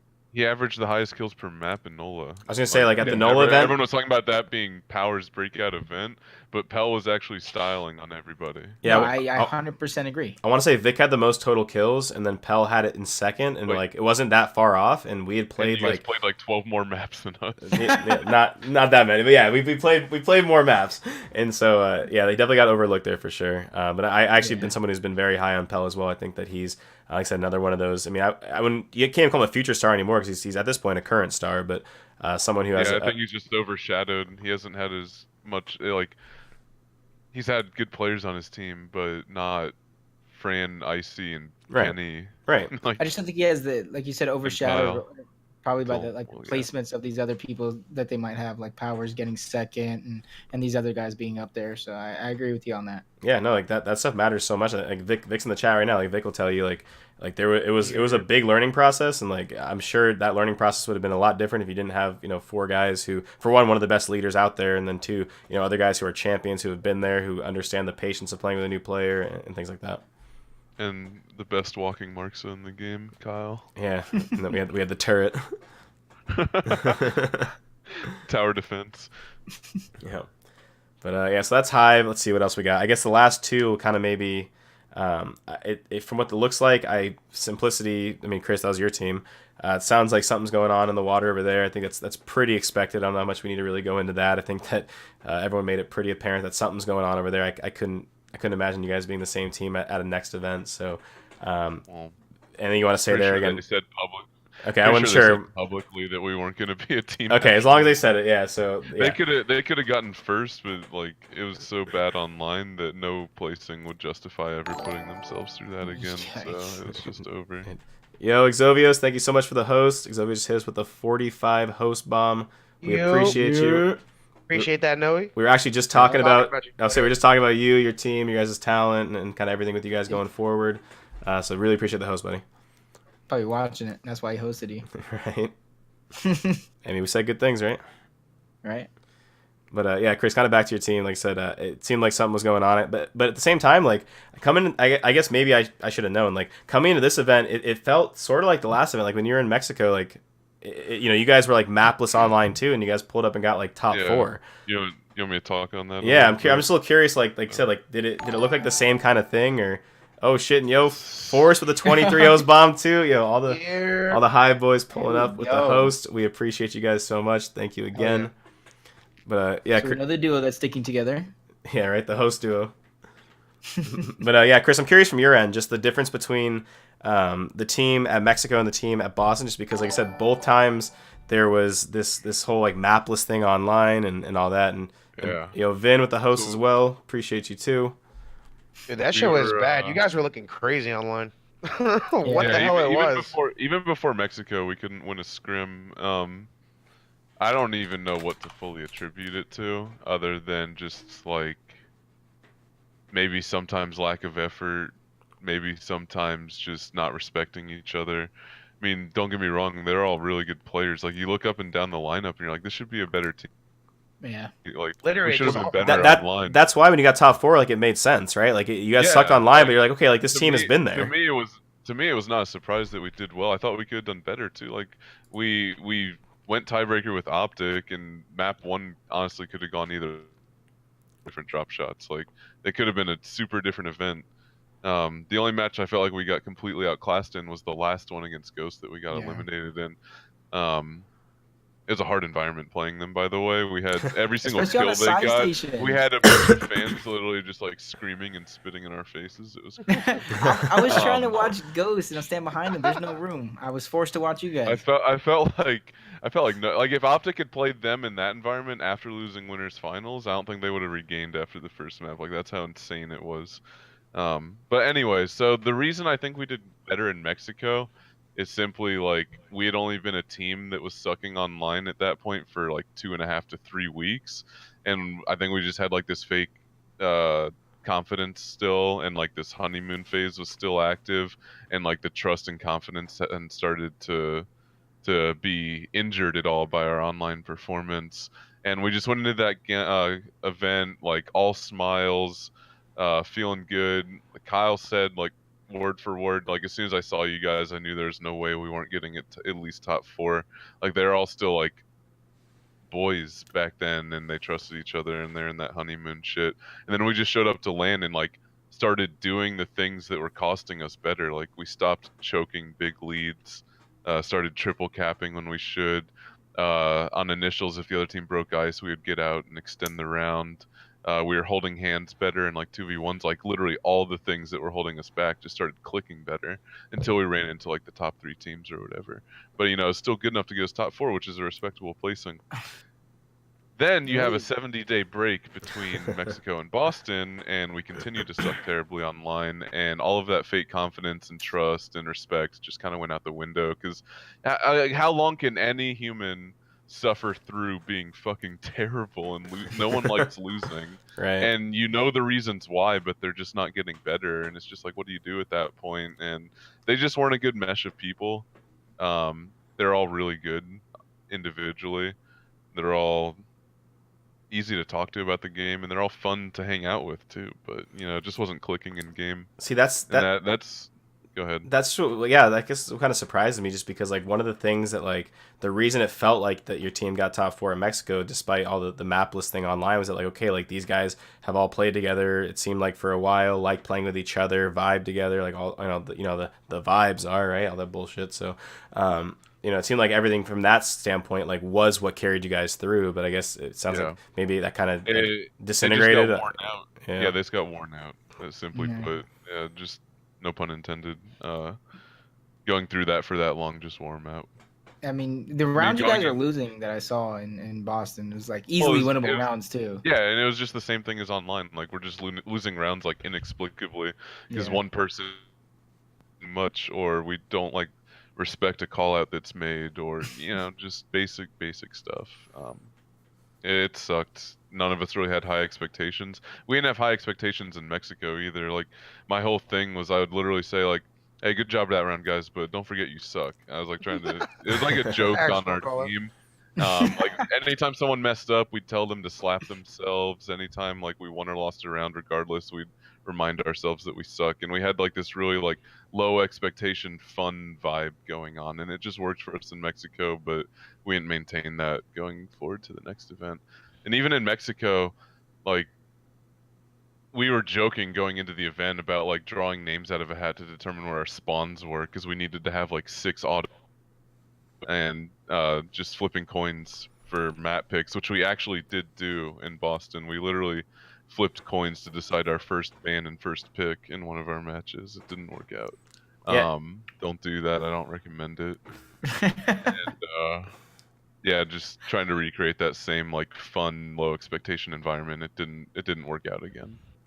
Gotcha. Yeah, cause I guess I came into like that event too, just assuming that because it worked in Mexico, or not worked, but just because like even though you guys sucked online, like again, those are 5 players who've been doing this for a long time. Players who've been in grand finals, like those are players who get it and who know how to play on land. They played together a lot. They all have this old chemistry, like, and it seemed like to kind of come together in Mexico. So I just naively kind of like assumed that it could happen again, but I guess it sounds like there was a lot more, I guess, behind the scenes, like throughout that Internal little shit. break. Yeah, and maybe not even internal shit, just like Chris said, like just like the fatigue of just getting beat the fuck up every night. Like that's what it was. Yeah. We'd get on for our 7 o'clock scrim. The other team would be 20 minutes late, like usual. And then we'd get 7-1 the first map. And then we'd go down 4-0 the next map. And they'd just be like, "All right, you guys ready to call it a night?" Like, fuck it, dude. because like one of those nights. we did the hard things like watching film and stuff. Like we went over maps. We did all the stuff you're supposed to do, and just like nothing ever sunk in. And I don't know. It just got to the point where like the routine felt pointless, and like there wasn't a like progress. Like humans are addicted to progress, and when that's not there, it's like, why are you even doing it anymore? It just. Yeah, I mean, I guess the biggest reason I see like roster changes even at the AM level is like the whole, like I said, the idea of like we know our problems but we're not fixing them, or like I'm not seeing progress, right? And like at the AM level, sometimes it's like, okay, like you scrimmed yesterday and it didn't go, today didn't go better than yesterday, so I'm seeing no progress. But like at the pro level too, I mean, at least like I said, you guys gave it multiple events, and I guess one of them went well, so that's probably why. But yeah, it sounded like even if you got first place, sounds like something was happening, and so it sounds like it was kind of the end of the road with that 5 anyways. I guess from there it comes down to I guess where they kind of all go next. I mean, they're still 5 really good players, I guess. I guess in terms of player stock, I mean, some have higher stock than others. Like I said, Pell is someone that to me is very, very attractive for a new team. He's someone that you could, in my eyes, build a team around. He seems to have the right attitude. He's obviously crazy skilled at the game, and so I think whatever team lands with him is going to be happy. And I mean, across the board, like I said, you can't really be they're all going to, I think, land on their feet in a good way. I guess the only person I could see maybe struggling to land on their feet would be like Rodney, because Rodney kind of he doesn't deserve that either. He just lays low. He was super stellar. No, he plays well, and he's always been great. He lays low. Honestly, at the end of the day, like part of this whole thing is like the idea of like networking with players and stuff like that, and playing the wagers and all that stuff kind of matters a little bit. And so he keeps to himself a lot. I notice he plays, he lays pretty low, and so I wonder like, will that kind of affect him? He doesn't play like him, but like personality-wise, he's a lot like Jerpy. Just never tweets anything about Gears of War. Right, like I said, just He's just himself, worried about himself. but like, I mean, I don't know. You know more than I know on the back end. Like, Simo is like a great teammate at events. I'm always seeing him like bring up his team, like, Yeah, like I love Rodney. getting hyped. Like, he He's always has great. the right attitude. I've never seen him without a smile on his face. Like, just talking to him as a person. And so like I said, hopefully the right people kind of notice that as well. Yeah. I bet if Demo comes back, Demo's going after Rodney. Rodney might stick with Kyle. Yeah, it's been a duo for a while too. Let's say like that. That's part of with these whole roster things. Like to the chat, like we're talking kind of off some speculation, kind of what we think is going to happen. But like I said, with the simplicity roster, we've kind of known that something's happening there. So I felt like that was pretty appropriate to talk about. So I appreciate all the insight in that, Chris. Like I said, that helped me to know. I personally didn't even know what the biggest differences were between the two events. So that's pretty insightful too. And I think the last one to just kind of briefly touch on before we go to the chat Q&A is going to be Fable. I assume is doing something that seemed like a team that was pretty thrown together in the first place. I don't know where they go. I don't know who changes. I don't know if they've announced a change. I'm imagining that team changes. If I had to guess, see Kenny going somewhere else. Maybe Kenny and Toady. I don't know. I know Kenny was pretty high on Toady coming into the event. I guess what are your guys' kind of quick thoughts on Fable before we wrap up? I mean, I'll start. I mean, quick thoughts. Gears of War UE. It's gonna be fun while it lasts. Everyone should go back to Gears of War 4 quick. That's on Especially- that's on Fable. Thoughts on the Fable. run. Sorry. I thought you were talking about the whole show. I forgot about Q&A. Fable. I mean, I love Kenny, but like you said, it was thrown together. That was to me. It was really great players, but it was kind of not players the main teams wanted. If that makes sense. Like I thought they actually looked pretty solid online, and they looked like a did. team. Oh, they were online. They did. It Yeah. looked like they were really coordinated, and they had the slaying power between Sam, Toady, and Kaid, and like the positional play and leadership from Kenny and Kev. They just like know what when to I do. watched Those them- are veterans, man. I feel like that's when what I it is. when I watched them on LAN, like I think the thing that held them back, I think they lost to Elevate twice. I don't remember who they lost to in winners bracket, but I know they lost to Elevate in pools Roster. and in losers bracket. And when I watched them play them in losers bracket, I think the team was just playing too defensive. I don't know if that was their plan going in. Like maybe holding setups was working better for them online, and then it wasn't panning out against a team as good as the Europeans. But I thought they might be a team that could make a top 4 run that event. They didn't seem that forced to. On paper, it looked like a weird mix of players, but online, like in the 2Ks and scrims, they seem to be clicking.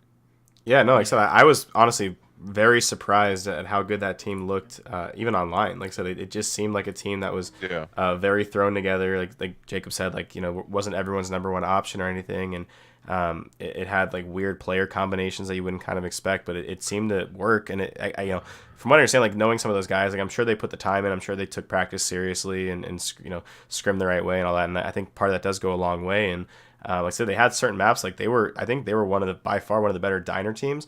So I know like they relied pretty hard on diner at that event and things like that in a tournament situation can be very helpful. But at the end of the day, like I said, unless they got like a top 4 placing, I don't think that team was really going to stick. And while they got pretty close, it's a matter of, I guess at this point, like who sticks with who and kind of who takes off. Like I said, if I had to guess, I would see. I know like Soto's played with Sam in the past, so I could see Soto Sam doing something.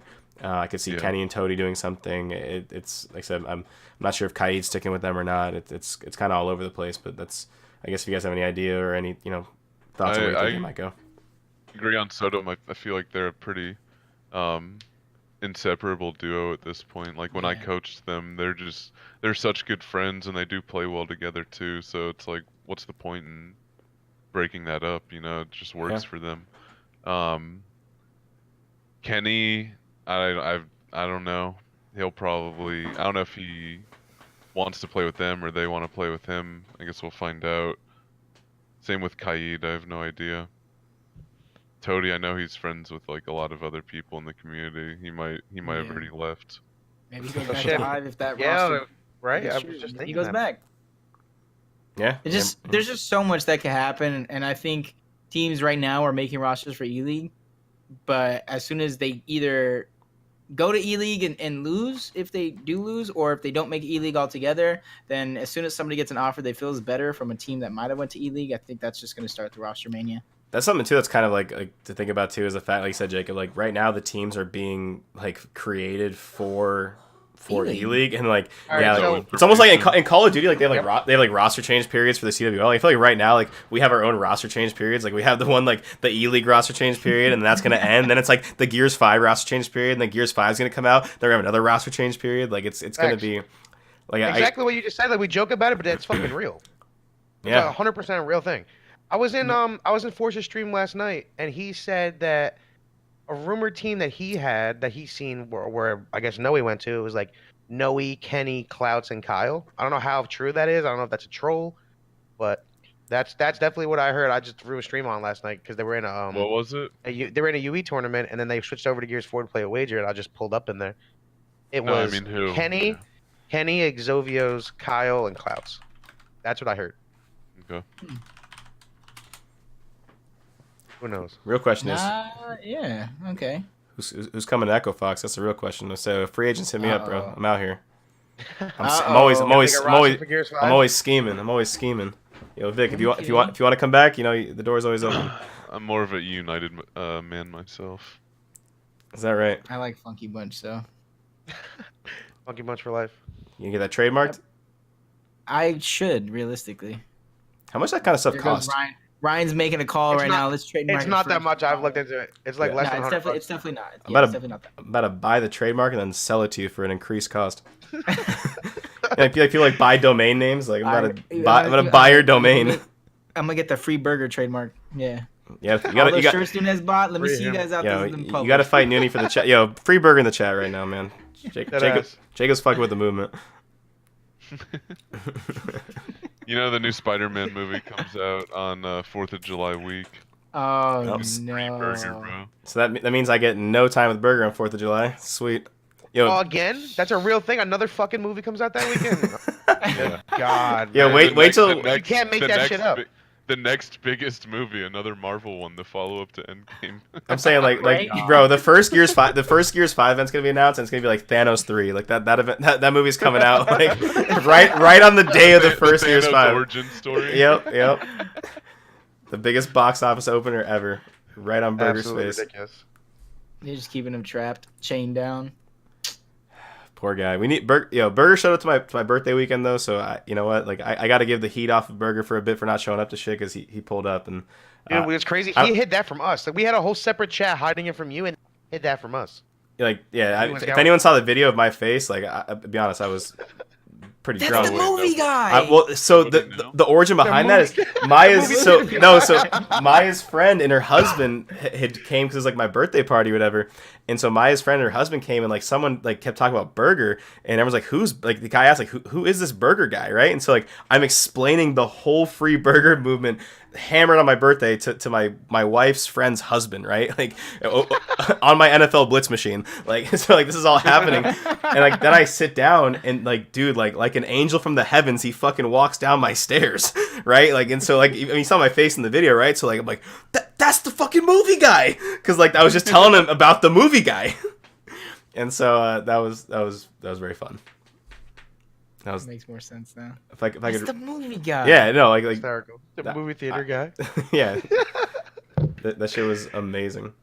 Yeah, I was like Vince. I was telling Burger I absolutely hate him. Like get out of my face. Like don't speak to me. Like all this shit because like he's missing all these trips. Like everyone came but you. Like I hate you. Like all this shit, and then he fucking shows up. That was amazing. Thank you by the way for all the follows, guys. Like Toady, Lyric, Leap, DeFazio. Appreciate you guys showing all the support. But I guess, like I said, I mean, I don't know, Noonie, you're in the shit more than me. Do you have any other insight on roster changes? And I'm trying to think. on No, the inside. that's Like so, let me hit from- most of what we know right now. Like so we don't know a ton right now. Believe it or not, like the casters aren't really in the loop that much. So I don't really know what's going on. So I'm kind of going off of only kind of what I hear in the public. When's But Eternity coming back? That's my question. Oh, I feel I like said that. My bad. he will. Of course he will. Especially that Apex sucks now and he doesn't play it. He'll definitely play Gears 5. Oh man, Apex is. I'm so disappointed. They that They could have had been such a shot, dude. yeah. they fumbled They the actually had a I- legit shot. fumbled the bag.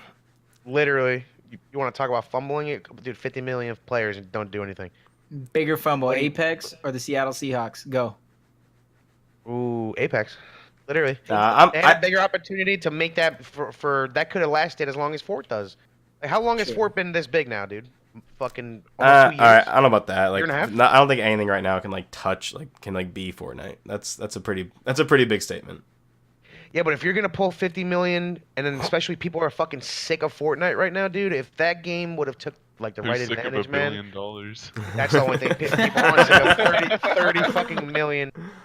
Can't make that shit up. Yeah, no, Too like I much said, money, like I bro. said, they I'm sick definitely of it. fumbled it, but I guess like I said, that'll kind of wrap up Rostermania. I know we're kind of a little bit over time, but I still want to get a couple chat questions in there. I guess the last kind of we're calling it a topic, but just we're gonna kind of close the show out with any specific questions you guys have in the chat.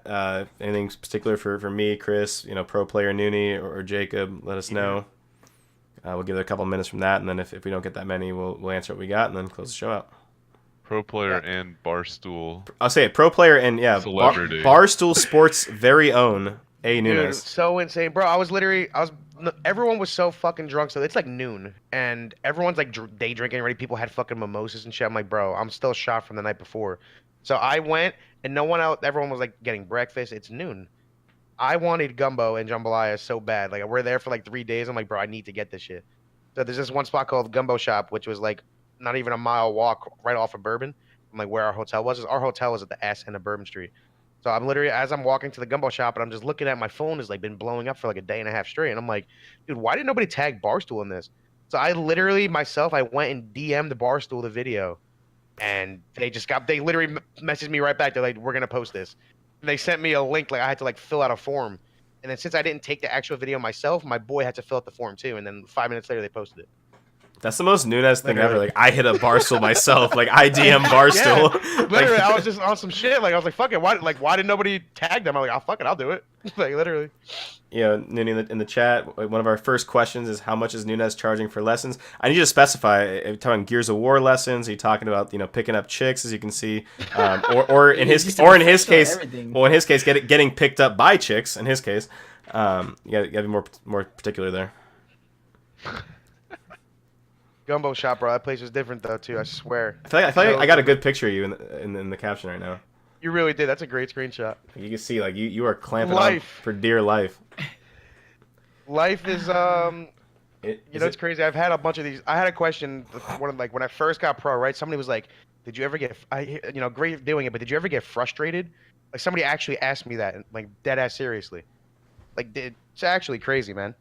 Frustrated. It's crazy, like to stay in like the whole cycle of it. Just what you were saying, talking about before about Rostermania, like I was a very much so a part of that very often. Like, oh, this team looks good for 2 weeks, and then nope, this one person leaves, ruins the whole team. It's like it took a very long time for me to get kids that stuck together, and I've been playing with like the same 4 since like November, and we finally fucking did something.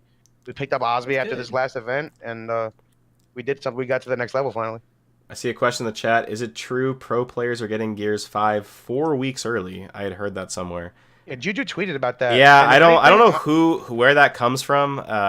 Like that's not a thing, at least that I know of. And the max was a week early, and it was only 4 teams. And they got the game early because they did a showcase through Microsoft. That's why those people got the game early. And it was only, I think, at max. Anytime anyone gets it early, it's for like Microsoft showcase stuff. So I don't know who's starting this 4-week thing. Like that I don't know. That just sounds like something that people want to like try and blast to like shit on pros. Like if that's the case, and like I said, that's one of the things I usually am on kind of the inside of. Like I've never heard anything of that. Let's see. Yep. They're doing a showcase. Yeah, but the showcase is going to be months. Like we don't even know a release date yet. That's E-League. Yeah, we don't know when the game comes out. Like I don't know what's happening for E-League, but like I said, if they gave, for example, if they gave the players the before E-League, which is in like July, like the game could come out for all we know in like December. So they'd be getting, if they gave them the game, they'd be getting the game like months early, which obviously is not going to happen. So that's definitely not going to happen. Yeah, the whole 4-week thing, I don't know who started that, but that's not a thing. Or if it is, I never heard of it, and I want it to. Juju literally tweeted it. He said, "Can we please not give the pro players the game 4 weeks early?" Like they literally, that's word for word what he tweeted. I'd be more worried about someone finessing like the local mom and pop shop. Like, no, but you know what's crazy too? No, that was exactly. You know what's crazy about that, bro? Starting with Gears 4, now that like Microsoft owns it, bro, they don't ship it until like late now. Like they know, literally. Like that's very much so happening. Now you get your shit bricked. Shadow that's a says real thing. September 10th. Did Shadow say that's when the game comes out? I no, Yeah, no. he heard a rumor. I actually sent a YouTube video. Somebody sent me fucking it earlier. Ballaholic DM me yesterday morning. That it was like a Twitch stream, actually, a clip off of his Twitch stream. That he got a date as a rumor of September 10th. For the game to See, come out. I Yes. heard Yes. that because that's September is not the first time I heard. I also September heard because November. I heard that a website leaked the date with the cover art. And that's where people get the September date from. That's why I heard December, or September, sorry, as well. Toady said, "Do you know if the Invitational will be 8 teams or 12?" I don't know. Haven't They been said told. 12. I think it said no. They said 8, didn't they? I No, would. they I said was just gonna top say. eight. I could have sworn. I would guess it's 8. 12 I is could a. have sworn they said top 8. I'll tell you for why. NA. It's because 12 is like a really odd number, and like I don't. This doesn't strike me as something they do pool play for, and so 12 teams wouldn't make sense. It makes sense for a quick 8-team bracket. That would make the most sense to me. And again, I don't know what's happening I yet. thought they right said. here. I'm pretty sure they said 8. I thought they said it. 2 Yeah. and 2. I'm pretty sure it's 8 NA, 2 at Latin America, and 2 Europe. I'm almost positive that's what they said. That again, like that wouldn't make any sense from a bracketing standpoint. And there, I know I can just tell like this is not the kind of thing they would do like a pool play for. It's like it's a multiplayer reveal. Like it's not an event. That is true too. All logic would point towards an 18 like single. But isn't also like the whole showcase of like the 6 episodes is be the month before the reveal? Correct. Yeah, no, that's what starts in June, and it leads up until because I was reading the article July, right now. right? Up until the last 2 episodes being basically what this sounds like. This link from E-League itself just sounds like it's going to be highlights of the tournament. From what I read, like there's not even From what I read, I don't think anything from the tournament is on TV. I think the TV episodes. The TV episodes I just don't are think the actual tournament is going to be aired live. I think it's just going to be highlighted because it says it right here. July, hold on, programming showcase. The final 2 episodes of the TBS programming will showcase the most exciting moments from the live tournament. So it sounds like it's just going to be highlights of the tournament on TBS. Yeah, the rest of it will be on Twitch, right? Right. Yep. I think I remember seeing. Twitch.tv/eLeague. Yeah. Yeah, I remember seeing Burger say that like right when it got announced. Yeah. Yeah. Like I said, all to me like logic. Someone needs to give that man a guest pass. Yeah. Go hashtag give. No, a VIP pass. He's not a guest. He's a VIP. There's no way there's no way somebody didn't submit a roster with like there's no way, man. Somebody had to have It's a free burger roster. literally. They announced the team. Burger's playing. Gears 5. Here we go. Yeah. If there's a team that doesn't have an org coming into E-League, like if you don't make your team free burger, like I want hands. Like I want actual hands with every single member. That would be me 100%. If I don't get an org, my first event has to be free burger. There's no way. I mean, I've done Lit Boys as a team already. I think in Mexico, like I have to do free burger. I mean, you already got the T-shirts. Literally. True. And so the chat knows there are free burger T-shirts out there. However, Nuna's only got New Jersey sizes, and so I didn't know that grown men wear a medium. So, still, yeah, bro, if you- I if you- got a Hey, large. I'm a man, but I'm not grown. Relax. That's a normal man. yeah, bro. if you wear I know. I realized that. That shit fits me great. yeah, If there's a large XL and a couple 2X left. yeah. So if you're shorter than 6 something, you're cooked. Basically, the moral of the story. But free burger either way. Hopefully, in the next round, he gets normal sizes. But let's see if we got any For the hoodies, I heard hoodies. final questions in the chat, real quick. Let's see. Just a bunch of troll questions. Can you Unless explain you what's know happening anything with about the Optic? No Ian Powers going back and forth, bro. Powers is, I swear, one of like a couple players that's actually different on the map that you play against. It's so annoying. Especially being like, we literally played against him in this event. He knocked me out of the fucking tournament, literally by himself. Did someone ask a question about Powers? No, And they're just going back and forth up the fucking boys. is it the Oh, you're HyperX just mic? guessing him. Yeah, checks. Are This you, is are you the gonna answer HyperX Optic mic. question?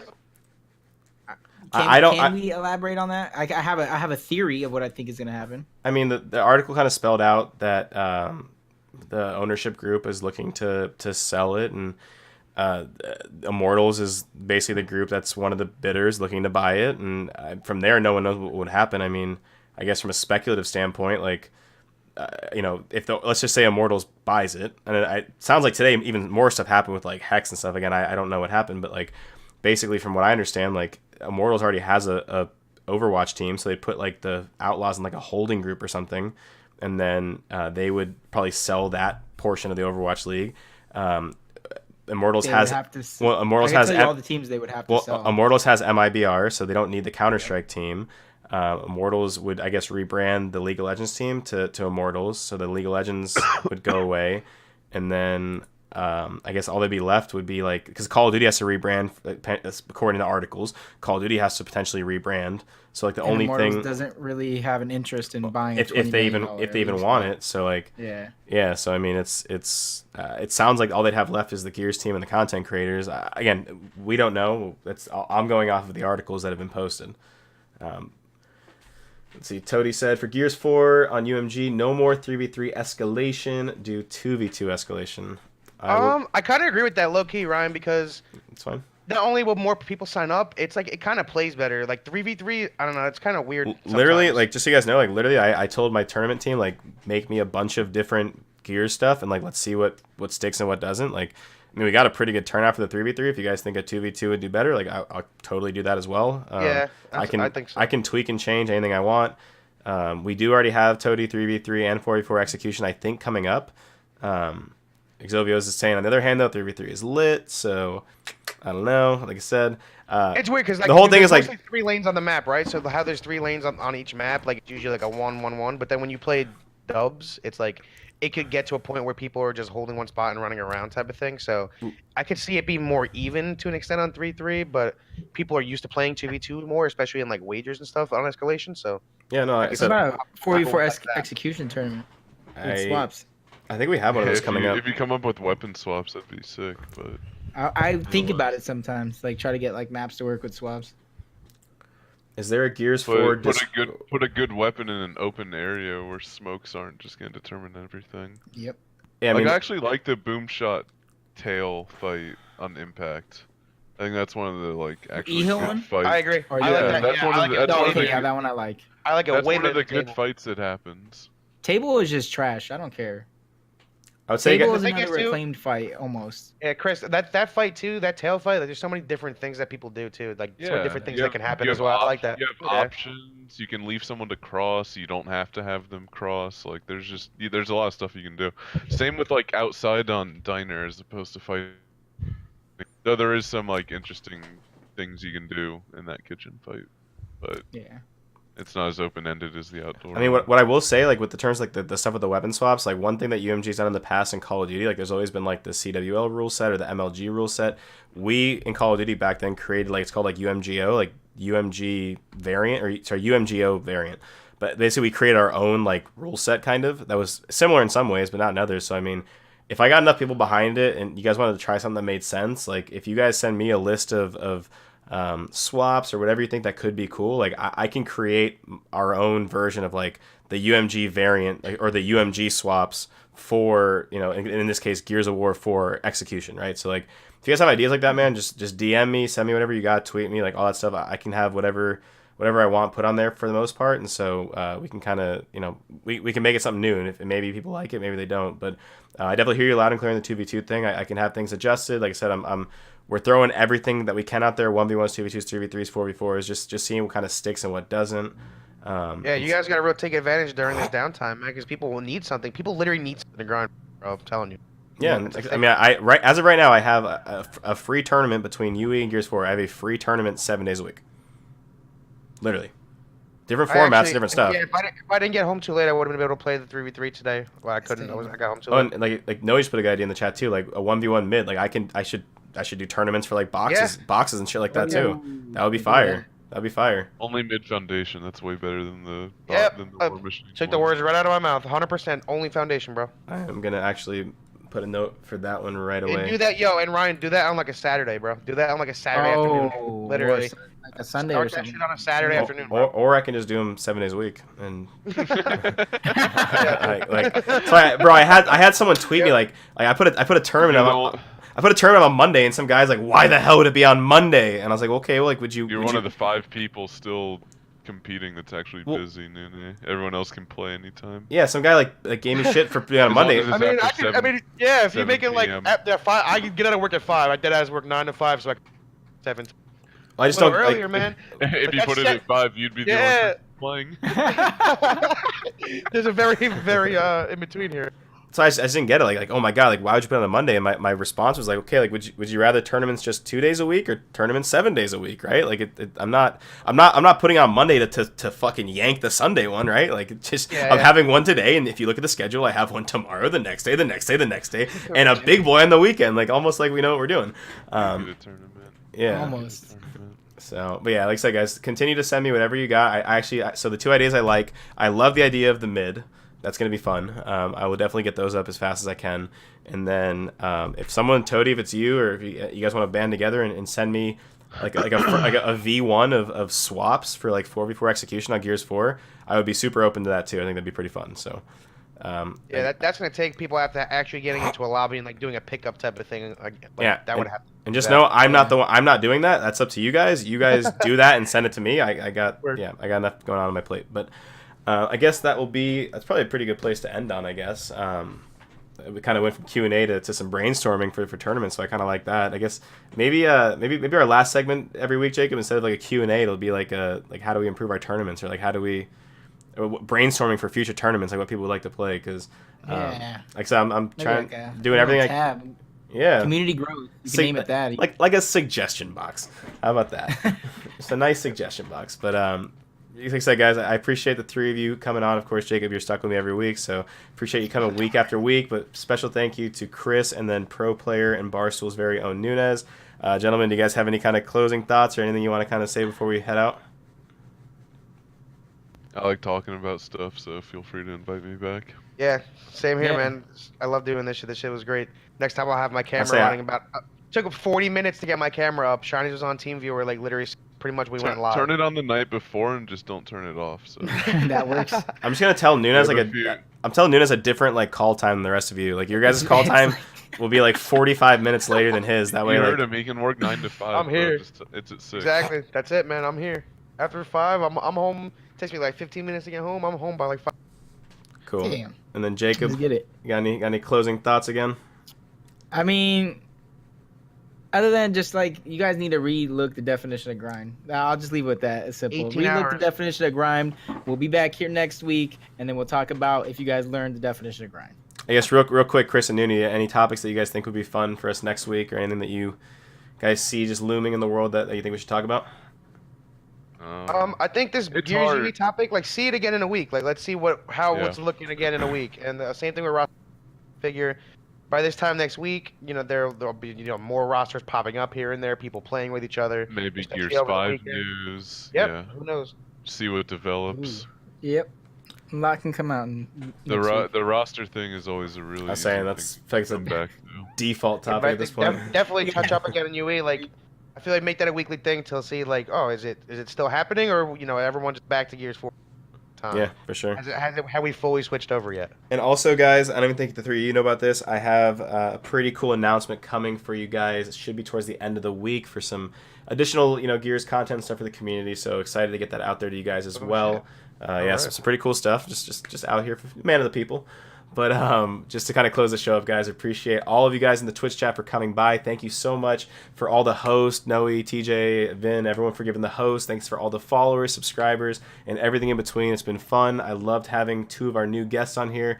It's only our 4th episode, so hopefully we're getting a little kind of better as time goes on. We're trying our best to continue to improve as we go, and this is all pretty new to us. So I've thoroughly enjoyed it so far. I know Jacob has as well. So Thank you guys once again. If you're on YouTube, thank you so much for watching. If you got this far, please subscribe to the YouTube channel as well at Ryan Fools TV. Those of you in the Twitch chat as well, please go ahead and subscribe to the YouTube as well. I'm going to get this episode on there either tonight or tomorrow.